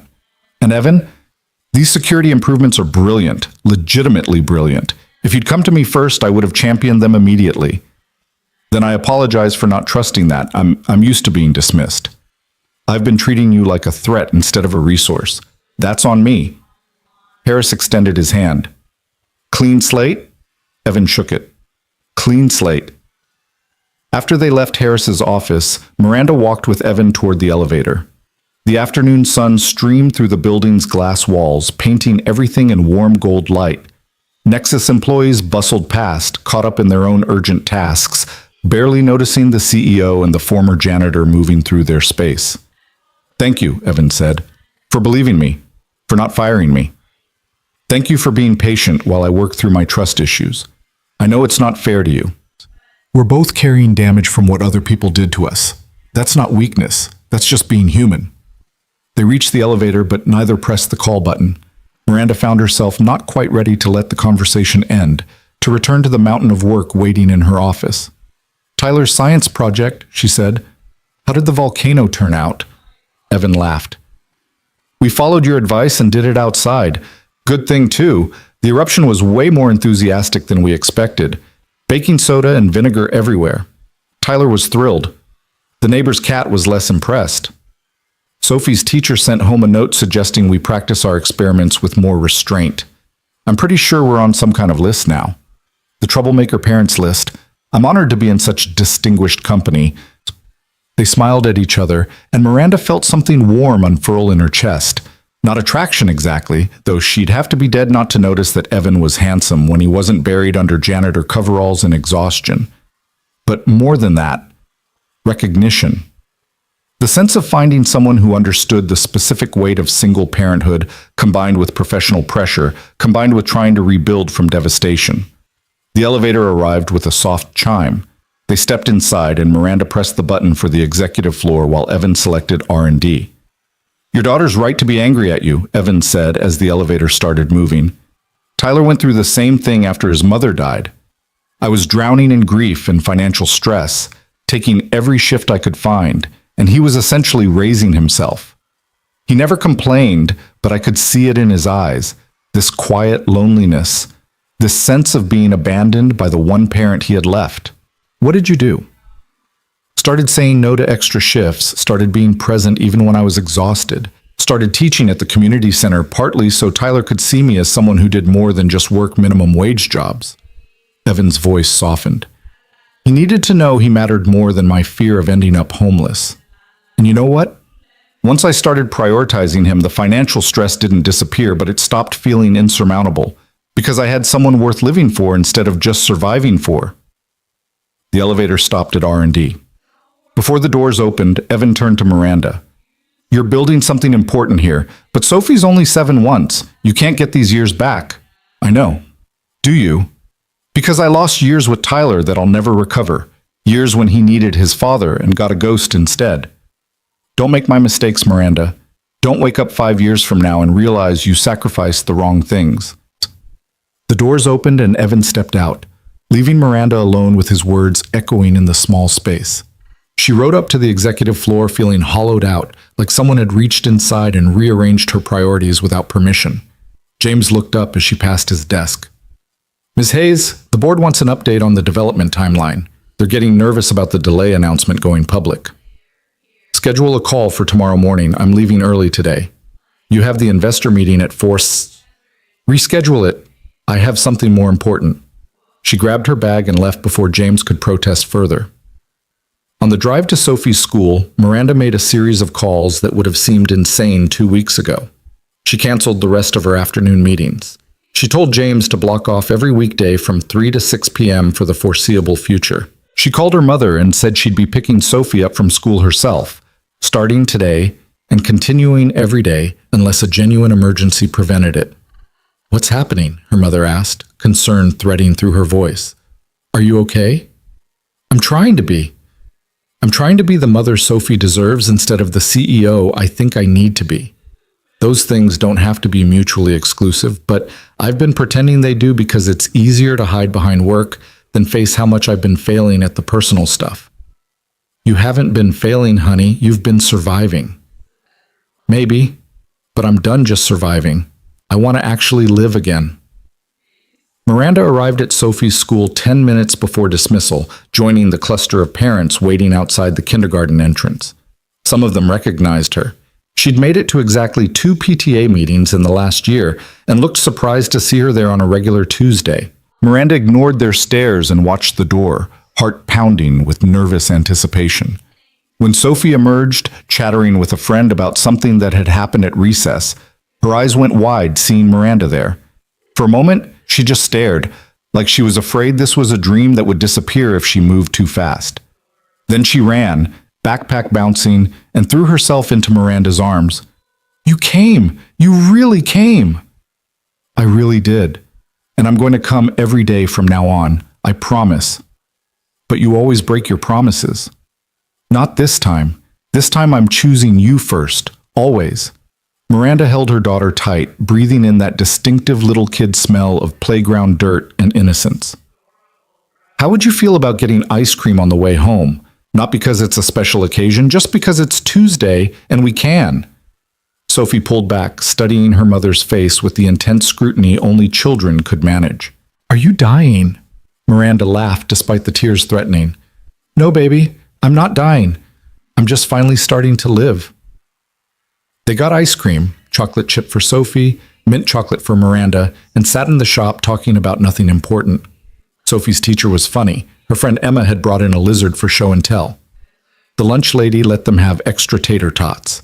Mundane details that Miranda had been missing while she built empires and fought battles that suddenly felt less crucial than knowing that her daughter preferred chocolate chips to sprinkles. On the drive home, Sophie fell asleep in her booster seat, face sticky with ice cream residue and perfectly content. Miranda glanced at her in the rearview mirror and felt something shift permanently in her chest. The fear that had driven her for 3 years, fear of failure, fear of betrayal, fear of not being enough, started loosening its grip. Maybe Evan was right. Maybe the things worth fighting for weren't always the things that looked impressive on paper. Maybe success wasn't measured in product launches and board approvals, but in chocolate chip ice cream and being present when your daughter emerged from school. Her phone buzzed with texts from the office. Problems that needed solving, decisions that required her input, crises that would supposedly destroy everything if she didn't respond immediately. Miranda looked at them, looked at her sleeping daughter, and put the phone in her bag unanswered. The work would wait. Sophie wouldn't. That night, after dinner and bath time and 2 bedtime stories that turned into 4 because Sophie kept asking for just one more, Miranda sat in her home office reviewing the development timeline. They were on track to meet the 60-day deadline, barely. Evan's fixes were proving even more effective than projected, actually improving performance beyond the original specifications. The attacks had stopped completely after his security enhancements. Everything was falling into place. Everything except the nagging feeling that something was still wrong, not with the product or the timeline, but with the attacks themselves. They'd been too sophisticated, too perfectly timed, too conveniently stopped right when Evan's status changed at Nexus. Miranda pulled up Harris's initial report about the cyber attacks and started reading through the technical details she'd skimmed before. The routing patterns, the probe methodologies, the specific vulnerabilities they'd been testing. Something about them felt familiar, like a signature she'd seen before but couldn't quite place. Then she saw it. Buried in the technical specifications, a pattern that matched perfectly with the security protocols from Meditech's 2017 breach. The breach that had destroyed Evan's career. The breach that someone had blamed on him despite his warnings about the vulnerabilities. Someone who knew exactly how those vulnerabilities worked because they'd exploited them before. Someone who might be trying to exploit similar weaknesses at Nexus now. Miranda's hands shook as she pulled up everything Harris had collected about the attacks. The timing, the methods, the sudden cessation when Evan joined the executive team. It wasn't about Evan being involved with the attackers. It was about the attackers being afraid of what Evan would discover about their methods. She grabbed her phone and called Harris. "I need you to pull every piece of documentation about the Meditech breach from 2017. Every technical report, every investigation finding, every piece of evidence about how the attackers got in." "It's almost midnight, Miranda." "I know, do it anyway. I think someone's been trying to recreate what they did to Meditech. And I think they stopped attacking us because the one person who could identify their signature just became our senior systems architect." You think this is about Evan specifically?" "I think this is about someone who needs to keep Evan discredited because he's the only one who knows the truth about what really happened. And I think we just stepped into something a lot bigger than corporate espionage." She ended the call and sat in the darkness of her home office, listening to Sophie's soft breathing through the baby monitor. Tomorrow, everything would change again. Tomorrow, she'd have to tell Evan that the attacks weren't random, that someone was targeting Nexus specifically because of his presence there. Tomorrow, they'd have to figure out who at Meditech had really betrayed those patients, who had forged Evan's signature on faulty code and who was now desperately trying to keep that secret buried. But tonight, Miranda had kept her promise to Sophie. She'd been present. She'd chosen family over fear, and that, she was learning, was its own kind of victory. Harris arrived at Miranda's house at 6 in the morning with 3 laptops, 2 tablets, and enough documentation about the Meditech breach to fill a banker's box. They spread everything across her dining room table while Sophie slept upstairs, the early morning light barely touching the Seattle skyline visible through the windows. "I've been up all night cross-referencing the attack patterns," Harris said, pulling up side-by-side comparisons on his laptop. "You were right. The methodologies are nearly identical to the Meditech breach. Same vulnerability exploitation sequence, same routing protocols, even the same timing intervals between probe attempts. Whoever attacked us learned their techniques from Meditech, or was directly involved in the original breach." Miranda studied the data, her tech background enough to recognize the signatures Harris was highlighting. "Can you trace who at Meditech would have had the knowledge to execute the original attack?" That's where it gets interesting. The investigation reports blamed Evan, but they never actually proved how the breach happened. They just showed that his digital signature was on the faulty code that created the vulnerabilities. But look at this. Harris pulled up a technical analysis from an independent security firm that had been commissioned after the lawsuit settled. This firm found evidence that the signatures were forged, that someone with high-level access had essentially framed Evan by copying his credentials and using them to approve code he'd explicitly rejected. Who had that level of access? 3 people: the CTO, the head of security, and the VP of engineering. All 3 left Meditech within 6 months of the breach, all with substantial severance packages despite the company collapsing. Harris opened another file. And here's where your instincts pay off. The current CTO at Apex Solutions, one of our biggest competitors, is Daniel Morrison, former VP of engineering at Meditech. Miranda's blood ran cold. Morrison. I've met him at industry conferences. He was always asking questions about our development timeline, our encryption methods. He's been at Apex for 3 years. And guess when Apex started developing their own quantum encryption system that's suspiciously similar to ours?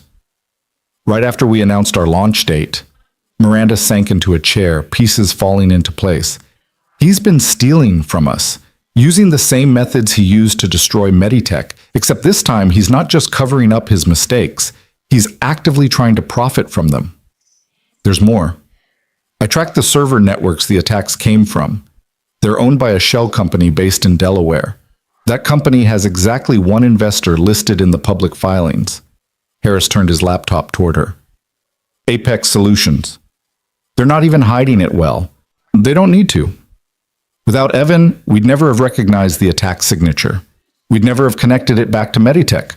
Morrison's been operating with impunity for years because Evan was too discredited to be believed, and no one else understood the technical details well enough to see the pattern.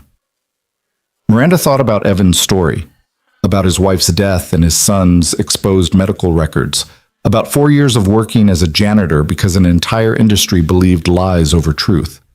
Her hands clenched into fists. "We need to call Evan, now." "Miranda, it's 6 in the morning. He's already awake. People who've been broken don't sleep well." She grabbed her phone and dialed. Evan answered on the second ring, his voice alert despite the early hour. "Miranda, what's wrong?" "Can you come to my house? Bring Tyler if you need to. Harris and I found something you need to see." 20 minutes later, Evan arrived with Tyler in tow, the boy still in pajamas, clutching a book about dinosaurs and looking bewildered by the early morning summons. Miranda showed them to the living room where Sophie's toys were scattered across the floor. "Tyler, Sophie's upstairs sleeping, but she has a whole bin of dinosaur toys in here. You can play while your dad and I talk, okay?" Tyler nodded shyly and settled on the floor, immediately absorbed in creating what looked like a Jurassic Park scenario with plastic figures. Evan watched his son for a moment, something soft and protective in his expression, then followed Miranda to the dining room. His face changed the moment he saw the documentation spread across the table. All the color drained from his features, leaving him gray and shaken. "That's the Meditech breach analysis," he said quietly.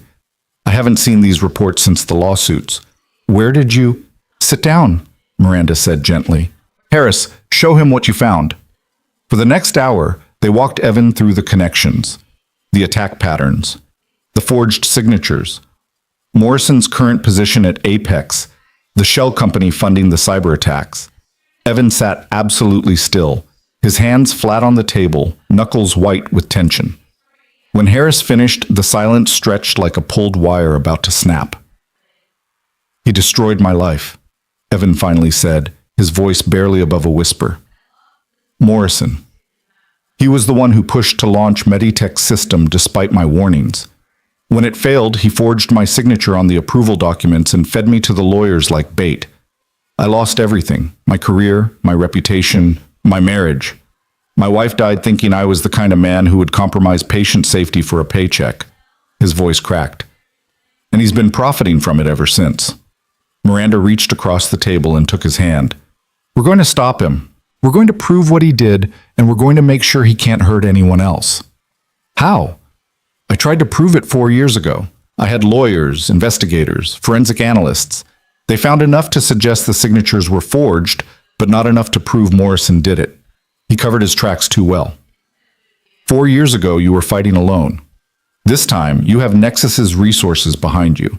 You have a CEO who believes you and a security chief who can trace digital breadcrumbs Morrison thought were buried."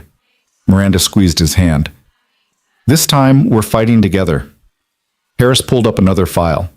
"The attacks on our systems? Morrison made a mistake. He got arrogant. The routing protocols he used are sophisticated, but they're not perfect. I can trace them back to specific hardware signatures, and those signatures match equipment that was registered to Meditech during the original breach. Equipment that Morrison would have had access to." "That's still circumstantial," Evan said, but hope was creeping into his voice despite the caution. "Maybe, but it's enough to start pulling threads, and Morrison's at a disadvantage now. He doesn't know we've connected him to the attacks. He thinks Evan's just another employee at Nexus, not someone actively investigating." Harris smiled grimly. "We can use that."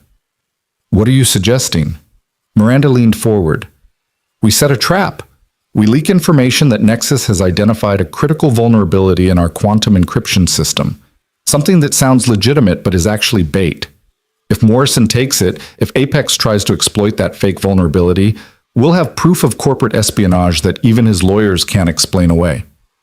And if he doesn't take the bait, then we go public with what we have. The connection between the attack patterns, his history at Meditech, the forged signatures. We might not be able to prove it in court, but we can prove it in the tech industry. Once people start questioning his methods, his credibility crumbles." Evan stood and walked to the window, staring out at the morning light painting the city gold. "If we do this, Morrison will fight back. He has resources, connections, lawyers who specialize in destroying whistleblowers. He'll come after me again, and this time he'll come after Nexus too. Are you prepared for that? After what I've been through with my ex-husband, after rebuilding a company from rubble while raising a daughter alone, Morrison doesn't scare me." Miranda joined him at the window. "The question is whether you're ready to face him, to finally get the vindication you deserve. I stopped caring about vindication years ago. I just want him to stop hurting people." "Then let's make sure he can't." From the living room, they heard Sophie's voice. She'd woken up and found Tyler playing with her dinosaurs.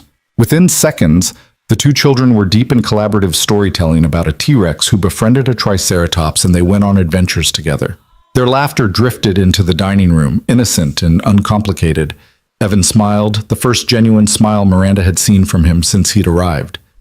Tyler doesn't make friends easily, too cautious after everything that happened, but Sophie's already got him relaxed. She has her mother's ability to bulldoze past people's defenses. I'm still deciding if that's a good thing. It's a wonderful thing. You're raising someone who sees possibilities instead of obstacles. After watching Morrison win by making people afraid, that kind of optimism feels revolutionary. They spent the next 3 days building the trap with meticulous care. Harris created a fake vulnerability and a dummy version of their encryption protocols, sophisticated enough to look real, but tagged with digital markers that would identify anyone who accessed it. Miranda leaked the information through carefully chosen channels, industry contacts who she knew had connections to Apex Solutions. Evan worked with Priya's team to ensure their actual systems were fortified against any potential attacks that might come during the operation. The board, predictably, lost their minds when Miranda briefed them on the plan. You want to intentionally leak proprietary information as bait for a competitor? Thomas Brightwell's face had gone from red to purple. Have you completely lost your mind? It's fake information. If they take it, we expose them. If they don't, we lose nothing. Except the appearance of having competent security, which will tank our stock price and destroy investor confidence. Victoria Chen shook her head. This is reckless, Miranda. You're gambling the company's reputation on a vendetta against someone who wronged your pet janitor. Evan is our senior systems architect, not my pet anything. And this isn't a vendetta. This is protecting our company from active corporate espionage. Miranda kept her voice level despite the fury building in her chest. Morrison has been stealing from us for months.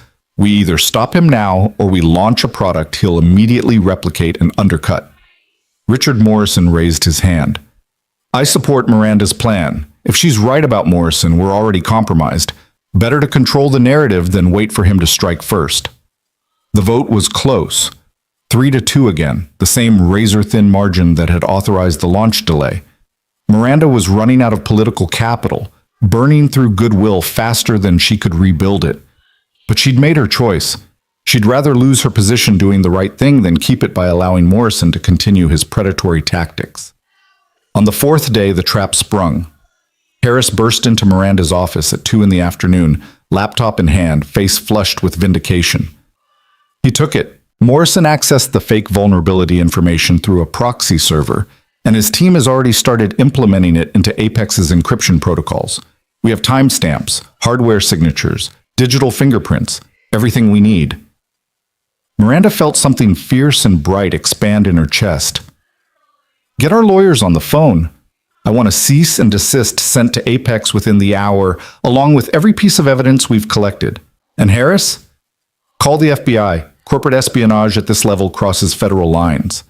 Already done. They're sending agents this afternoon to take our statements. Good. Find Evan. He deserves to hear this first. They found Evan in the R&D lab, working through lunch as usual, so absorbed in his code that he didn't notice them approach until Miranda touched his shoulder. When she told him what had happened, he went very still. You're sure? It's actually him? Hardware signatures match equipment from the Meditech breach. The access patterns are identical. We have him, Evan. We finally have him. Evan closed his eyes, and Miranda saw a single tear track down his face before he scrubbed it away. I need to call someone. Give me a minute. He stepped out into the hallway, and through the glass walls, Miranda watched him dial his phone. His side of the conversation was barely audible, but she caught fragments. It's over. Yes, we proved it. I know, Mom. I know. Can you tell her? Tell her I didn't fail her. Tell her I did everything I could. When he came back inside, his eyes were red, but his shoulders were straighter than Miranda had ever seen them. That was my mother-in-law, Tyler's grandmother. She never believed I was responsible for the breach, but she stopped talking to me after her daughter died because the pain was too much. I just told her we proved Morrison was behind it. She wants to see Tyler this weekend, wants to be part of his life again. Evan, that's wonderful. I thought I'd lost my wife's whole family. Thought my son would grow up without his maternal grandparents because they associated me with their daughter's death. His voice broke. You gave me more than my career back, Miranda. You gave me my family back. Miranda hugged him without thinking, feeling him shake with relief and grief and something that might have been hope. When they pulled apart, Harris was discreetly studying his laptop, giving them privacy despite the glass walls. The FBI agents are here, Harris said. Conference room A. The next hours were a blur of statements and evidence review. The agents, a man and woman who introduced themselves as Special Agents Chen and Rodriguez, listened with increasing interest as Harris walked them through the cyber attacks, the connections to Meditech, Morrison's current position at Apex. When Evan described the original breach and the forged signatures, Agent Rodriguez stopped taking notes and leaned forward. Mr. Cole, are you aware that there's an active grand jury investigation into Meditech's collapse? We've been building a case for securities fraud related to the breach, but we've struggled to identify who inside the company was actually responsible. Evan blinked. I had no idea. The case has been sealed because we didn't have enough evidence to indict anyone. But if you're willing to provide testimony, and if this new evidence from the Nexus attacks connects Morrison directly to the original breach, we might finally have what we need." Agent Chen smiled. "You could be the witness we've been looking for. I'll testify. Anything you need. I want Morrison to face consequences for what he did." "Good. We'll need to coordinate with our cybercrime division and probably bring in the SEC since Apex is publicly traded. This is going to be a big case, Mr. Cole. Are you prepared for that level of scrutiny?" Evan looked at Miranda, then at Harris. "I'm not alone this time." "Yeah, I'm prepared." After the FBI agents left, Miranda called an emergency all-hands meeting. Every Nexus employee crowded into the main conference hall, filling seats and standing along the walls, buzzing with speculation about what could be important enough to halt work in the middle of the afternoon. Miranda stood at the podium, feeling Sophie's ice cream promise echoing in her mind. "I'm choosing you first," and realized that choosing people over fear extended beyond just her daughter. "3 months ago, I made a decision that many of you questioned," she began. "I hired Evan Cole as our senior systems architect despite his controversial history in the tech industry. Some of you whispered that I was making a mistake, that I was letting personal feelings cloud my judgment. I heard the rumors. I understood the concerns." The room was silent except for the hum of the ventilation system. Evan stood in the back, having refused Miranda's offer to join her on stage. He preferred the shadows, old habits dying hard. "Today, I need to tell you why that decision was the best one I've ever made as CEO. Evan didn't just help us identify critical flaws in our product that would have destroyed this company. He uncovered an active corporate espionage operation targeting Nexus. He connected that operation to a conspiracy that has destroyed careers and endangered patients. And he did all of this while teaching coding to underprivileged kids at night and raising a 7-year-old son alone." Miranda found Evan in the crowd and held his gaze. The tech industry failed Evan Cole 4 years ago. They believed convenient lies instead of difficult truths. They sacrificed one honest engineer to protect executives who were actually guilty. And in doing so, they lost access to one of the most brilliant minds I've ever encountered. Nexus isn't going to make that mistake. We're going to rebuild our culture around a simple principle. Integrity matters more than convenience. Truth matters more than profit. People matter more than products. She could see skepticism on some faces, belief on others. But what mattered was the slow change in Evan's expression, from guarded to something like recognition, like he was seeing himself reflected in a way he'd forgotten was possible. "Our 60-day delay ends next week. We're launching a product that's 30% more efficient than originally planned, with security protocols that set new industry standards. We're doing that because someone cared enough to tell us the truth, even when it wasn't easy, even when it put him at risk. And going forward, that's the kind of company we're going to be." The applause started slowly, then built to something thunderous. Employees stood, and Miranda saw Priya wiping her eyes, Harris nodding with respect, even some of the skeptics looking thoughtful. Evan remained still in the back of the room, but when Miranda caught his eye again, he mouthed 2 words, "Thank you." After the meeting, Miranda returned to her office to find Sophie sitting in her desk chair, spinning in circles while her mother waited in the guest chair. It was 3:30, right when Miranda had promised to pick Sophie up from school every day. "I'm sorry, sweetie. I know I said I'd be there." Sophie stopped spinning. "Grandma said you had something really important happening. She said you were helping someone who needed you." "That's true. But it doesn't make it okay that I broke my promise again." "Were you helping Tyler's dad? The man with the sad eyes?" Miranda blinked. "You've met Evan?" "This morning. Tyler brought his dinosaurs to show me and his dad came in to check on him. He looks sad even when he smiles, like you used to look before you started picking me up from school." The observation was so acute it stole Miranda's breath. "Yes, I was helping Tyler's dad. He's had some very hard things happen to him, and today we fixed one of them." "Good. Tyler's nice. He said his mom died, and now it's just him and his dad. I told him it's just you and me too, so we're kind of the same." Sophie climbed out of the chair and took Miranda's hand. "Can Tyler come to the zoo with us next time? I think he'd like the gorillas." "I think that's a wonderful idea." They went home together, and Miranda kept her promise about being present, even though her phone buzzed constantly with messages about the FBI investigation, media requests about the Apex allegations, investor concerns about negative publicity. She silenced the phone and made spaghetti with Sophie, getting sauce on everything and laughing about it instead of stressing over the mess. They watched a movie about talking animals that was utterly ridiculous and completely perfect. They read 3 bedtime stories, and Sophie fell asleep mid-sentence during the 4th, her small hand warm in Miranda's. After tucking her daughter in, Miranda sat in the darkened hallway and called Evan. "How's Tyler?" she asked when he answered. "Asleep, dreaming about dinosaurs and apparently a girl named Sophie who's going to take him to see gorillas." Evan's voice was soft, weighted with exhaustion and relief. His grandmother called again. "Wants us to come for dinner this weekend. Wants to apologize for the time we lost." "That's good, Evan. That's really good." Morrison's lawyers already reached out. They're threatening to sue me personally for defamation, claiming I've orchestrated an elaborate frame job because I'm bitter about being fired. Let them threaten. We have evidence. The FBI has evidence. His lawyers can bluster all they want. I know. But 4 years ago, his lawyers destroyed me with those same tactics. It's hard not to feel the fear even when I know it's different this time.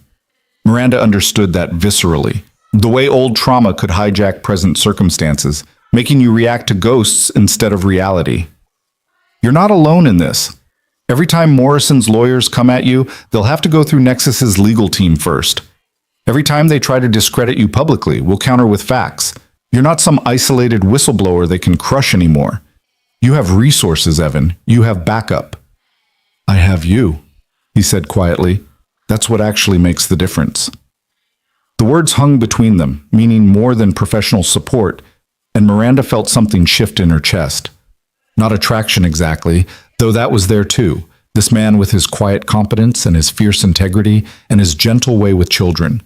But more than that, recognition of someone who'd survived being destroyed and chose to help others instead of becoming bitter. Someone who understood what it meant to rebuild from rubble while keeping your values intact. Sophie wants Tyler to come to the zoo with us, Miranda said, changing the subject because the emotional intimacy was suddenly overwhelming. She's decided they're friends because they both have single parents. Evan laughed. Tyler asked if he could have Sophie over for dinosaur adventures. I think he's found someone who matches his enthusiasm for prehistoric creatures. Next weekend, after you have dinner with Tyler's grandmother? Next weekend sounds perfect. After they hung up, Miranda sat with her phone dark in her hands, thinking about the journey from suspicion to trust, from isolation to connection. 2 months ago, she'd followed Evan because she was certain he was betraying her company. Now she was planning zoo trips and dinosaur playdates and building something that felt suspiciously like the beginning of family. The launch happened exactly 60 days after Miranda had announced the delay, and it was perfect. The quantum encryption system performed 35% better than originally projected, with security protocols that immediately became the new industry standard. Initial orders exceeded projections by 200%. The stock price soared. Investors who'd been skeptical about the delay called to congratulate Miranda on her courage to prioritize quality over speed. More importantly, the product worked. Hospitals implemented the system without a single security breach. Financial institutions praised the efficiency improvements. Government agencies requested custom implementations. Everything Evan had promised came true, and the tech industry started quietly revising its assessment of his competence. The FBI investigation moved faster than anyone expected. Morrison's lawyers tried to suppress evidence, but the connection between the forged signatures at Meditech and the corporate espionage at Nexus was too strong. 6 weeks after the trap sprung, federal prosecutors announced indictments against Morrison and 2 other former Meditech executives for securities fraud, conspiracy to commit corporate espionage, and obstruction of justice. Apex Solutions Board forced Morrison to resign within hours of the announcement, their stock price already cratering from the scandal. Evan testified before the grand jury in March, walking into the federal courthouse with Miranda beside him and Tyler waiting safely with his grandmother. The testimony was sealed, but when Evan emerged 3 hours later, he looked lighter somehow, like he'd finally put down a weight he'd been carrying since 2017. They believed me, he said simply. Every word. They said my testimony was the key to connecting everything. Because you were telling the truth. Truth has a weight that lies can never match. Morrison's facing 30 years if convicted. Part of me feels like that's not enough for what he did to all those patients, to my family. But mostly, I just feel tired, like I can finally rest. Miranda took his hand without thinking about who might see them, who might photograph them, who might speculate about their relationship. Then rest. You've earned it. The Northside Community Center expanded that spring. Nexus funded a complete renovation, new computers, updated facilities, a dedicated classroom space for advanced coding courses. Amira hired 2 full-time instructors and expanded enrollment to accommodate the waiting list. The program's success attracted attention from other tech companies, and within 6 months, 5 different Seattle corporations had committed to similar partnerships with community centers across the city. Evan continued teaching 3 nights a week, but now he did it as Nexus's Director of Community Outreach and Education, a position Miranda created specifically to formalize his passion project. The role paid significantly more than Senior Systems Architect, but gave him flexibility to be present for Tyler while still contributing technically to Nexus's development projects. "You're building something bigger than a company," Richard Morrison told Miranda during a board meeting in April. "You're changing how the tech industry thinks about corporate responsibility." "I'm just trying to fix the things that are broken. Turns out there's a lot of broken things. And you're healing in the process. That's the part that makes this actually matter." Miranda thought about Sophie, who now had regular play dates with Tyler and talked endlessly about her friend who knew everything about dinosaurs. She thought about Evan, whose sad eyes had gradually brightened until they reflected something closer to peace than grief. She thought about the community center kids who now had pathways to internships and careers they'd never dreamed possible. Healing. Maybe that's what all of this had been. Not just fixing technical flaws or exposing corporate criminals, but healing the wounds that came from being betrayed, abandoned, destroyed by systems that should have protected them. Miranda had healed by learning to trust again. Evan had healed by getting vindicated. The kids at the community center were healing by discovering their potential. Even Tyler was healing, his grandmother back in his life, his father's reputation restored. On a Saturday in May, they all went to the zoo together. Miranda and Sophie, Evan and Tyler, Amira and her 2 daughters, who were also enrolled in the community center programs. The kids raced ahead to see the gorillas, while the adults walked behind at a more reasonable pace, carrying bags of snacks and extra jackets and all the paraphernalia of parenting. "Tyler asked me if you're his girlfriend," Evan said quietly, as they watched the children press their faces against the gorilla habitat glass. Miranda's heart skipped. "What did you tell him?" "That you're my friend, that you're important to me, that I don't know what we are yet, but I'm figuring it out." He glanced at her. "Sophie asked me similar questions about whether her mom was going to get married again." "What did you tell her?" "That her mom is brilliant and brave and deserves whatever makes her happy, and that I hoped we'd get to keep having dinosaur adventures together, regardless of what the grown-ups decide." Miranda watched Sophie point excitedly at a baby gorilla, Tyler nodding along with her observations. "I spent 3 years being afraid to trust anyone, afraid that letting someone close would mean getting destroyed again. But you know what I've learned? Being alone isn't actually safer. It's just lonelier." "So what are you saying?" "I'm saying I don't know what we are either, but I'd like to figure it out together, slowly, carefully, with our kids' happiness as the priority." She took his hand, threading their fingers together. "Is that enough for now?" "That's everything for now." They stood there holding hands while their children compared notes on primate behavior, while Amira's daughters debated whether gorillas or chimpanzees were cooler, while the Seattle sun broke through the perpetual clouds and made the whole world feel possible. 6 months later, Nexus announced a new initiative, a nationwide program partnering with community centers to provide technology education and career pathways for underserved communities. The program was Evan's brainchild, refined by Miranda's business acumen and funded by a foundation she established using a portion of the company's profits. Within a year, they'd expanded to 12 cities. Within 2 years, 30. The tech industry watched and slowly began to follow, corporations competing to show they cared about more than just quarterly earnings. Morrison was convicted in September and sentenced to 26 years in federal prison. The judge's statement at sentencing specifically mentioned the patients whose medical records had been exposed, the lives damaged by his pursuit of profit over safety. Evan attended the sentencing with his former mother-in-law beside him, both of them crying as justice finally arrived.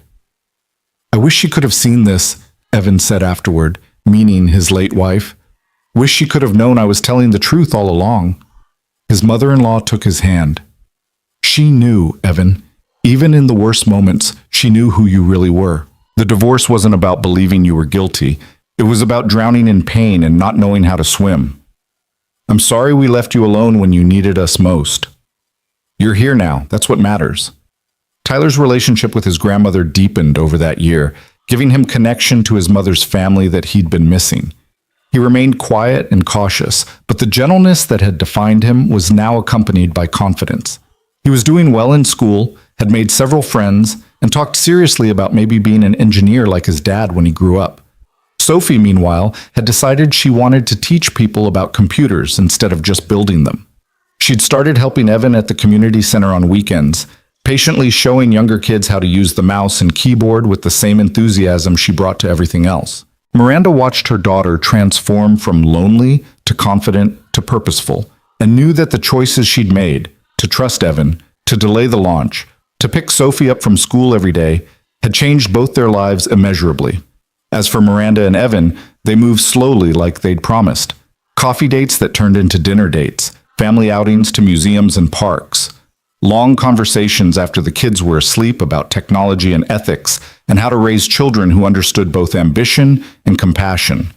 They didn't rush into anything, both of them too aware of how badly things could fall apart when you move too fast. But by the following spring, when Evan brought Tyler to Miranda's house for Sophie's 8th birthday party, something had shifted. The careful distance they'd maintained had evolved into comfortable intimacy. They knew each other's coffee orders and parenting struggles and professional goals. They'd held each other through Tyler's pneumonia scare and Sophie's first experience with a mean classmate. They'd built something real through accumulated moments of showing up, being honest, choosing trust even when fear screamed otherwise. At the birthday party, surrounded by children high on sugar and the chaos of 8-year-olds playing games in the backyard, Evan found Miranda in the kitchen. "Tyler asked me again if you're my girlfriend. He's getting persistent about defining relationships." Sophie asked if you're going to be her stepdad someday. Apparently she's been discussing this with her friends, and they have opinions. "What do you think?" Miranda looked out the window at their children. Tyler helping Sophie open presents, both of them laughing about something only they understood. "I think we're already family in the ways that matter. Legal definitions can catch up whenever we're ready." "And are we ready?" "I think I am. I think I've been ready since you first showed me that community center, and I realized brilliant people come in unexpected packages. Since you risked everything to tell me the truth about our product. Since you taught me that choosing people over profit isn't weakness, it's the whole point." She turned to face him. "I'm ready if you are." Evan kissed her then, gentle and careful and full of promise. "I'm ready. Let's build something together." They were married in October in a small ceremony at the community center, surrounded by Nexus employees and community center kids and both their families. Sophie was maid of honor. Tyler was best man. Amira officiated, having gotten ordained online specifically for the occasion. The reception featured dinosaur-shaped cookies that Tyler had designed and Sophie had helped decorate, because some things were too important to delegate to professionals. Richard Morrison toasted them with words about redemption and second chances. Priya cried through her speech about watching them build trust when everyone said it was impossible. Harris gave Evan a framed copy of his first Nexus security report with the notation, "Thanks for making my job harder and our company better," scrawled across it. But the moment Miranda remembered most clearly came later, after the ceremony when the kids were playing and the adults were eating cake. Evan's mother-in-law approached them, her eyes wet but smiling. "My daughter would be happy," she said simply. "She'd want Tyler to have this. A family, a mother figure who cares about him. A future that isn't defined by trauma. And she'd want you to be happy too, Evan. To move forward. To build something new without forgetting what you lost." "I haven't forgotten her. I won't ever forget her." "I know. But you're allowed to be happy anyway. That's not betrayal, that's survival. She hugged them both. Welcome to the family, Miranda. Thank you for seeing who Evan really is when the whole world tried to make him invisible. Later that night, after the reception ended and the kids were asleep, and Miranda and Evan sat on the deck of her house, their house now, watching the lights of Seattle sparkle below, they talked about what came next. Nexus is stable, Miranda said. The community program is expanding. Morrison's in prison. We could coast now if we wanted, take it easy. But you don't want to coast. Neither do you, Evan smiled. I've been thinking about medical data security, about building systems that prevent what happened to Tyler from ever happening to another family. There's a lot of hospitals that still use outdated protocols. And I've been thinking about expanding the community program internationally, about creating pathways for talented kids in developing countries who have even less access than American kids in low-income neighborhoods. So we're both terrible at coasting. Apparently. Is that going to be a problem? Only if we forget what we learned about balance, about being present for our kids, about not sacrificing the personal for the professional. Evan took her hand. We're good at building things together. Let's keep doing that, but with boundaries, with priorities that put our family first.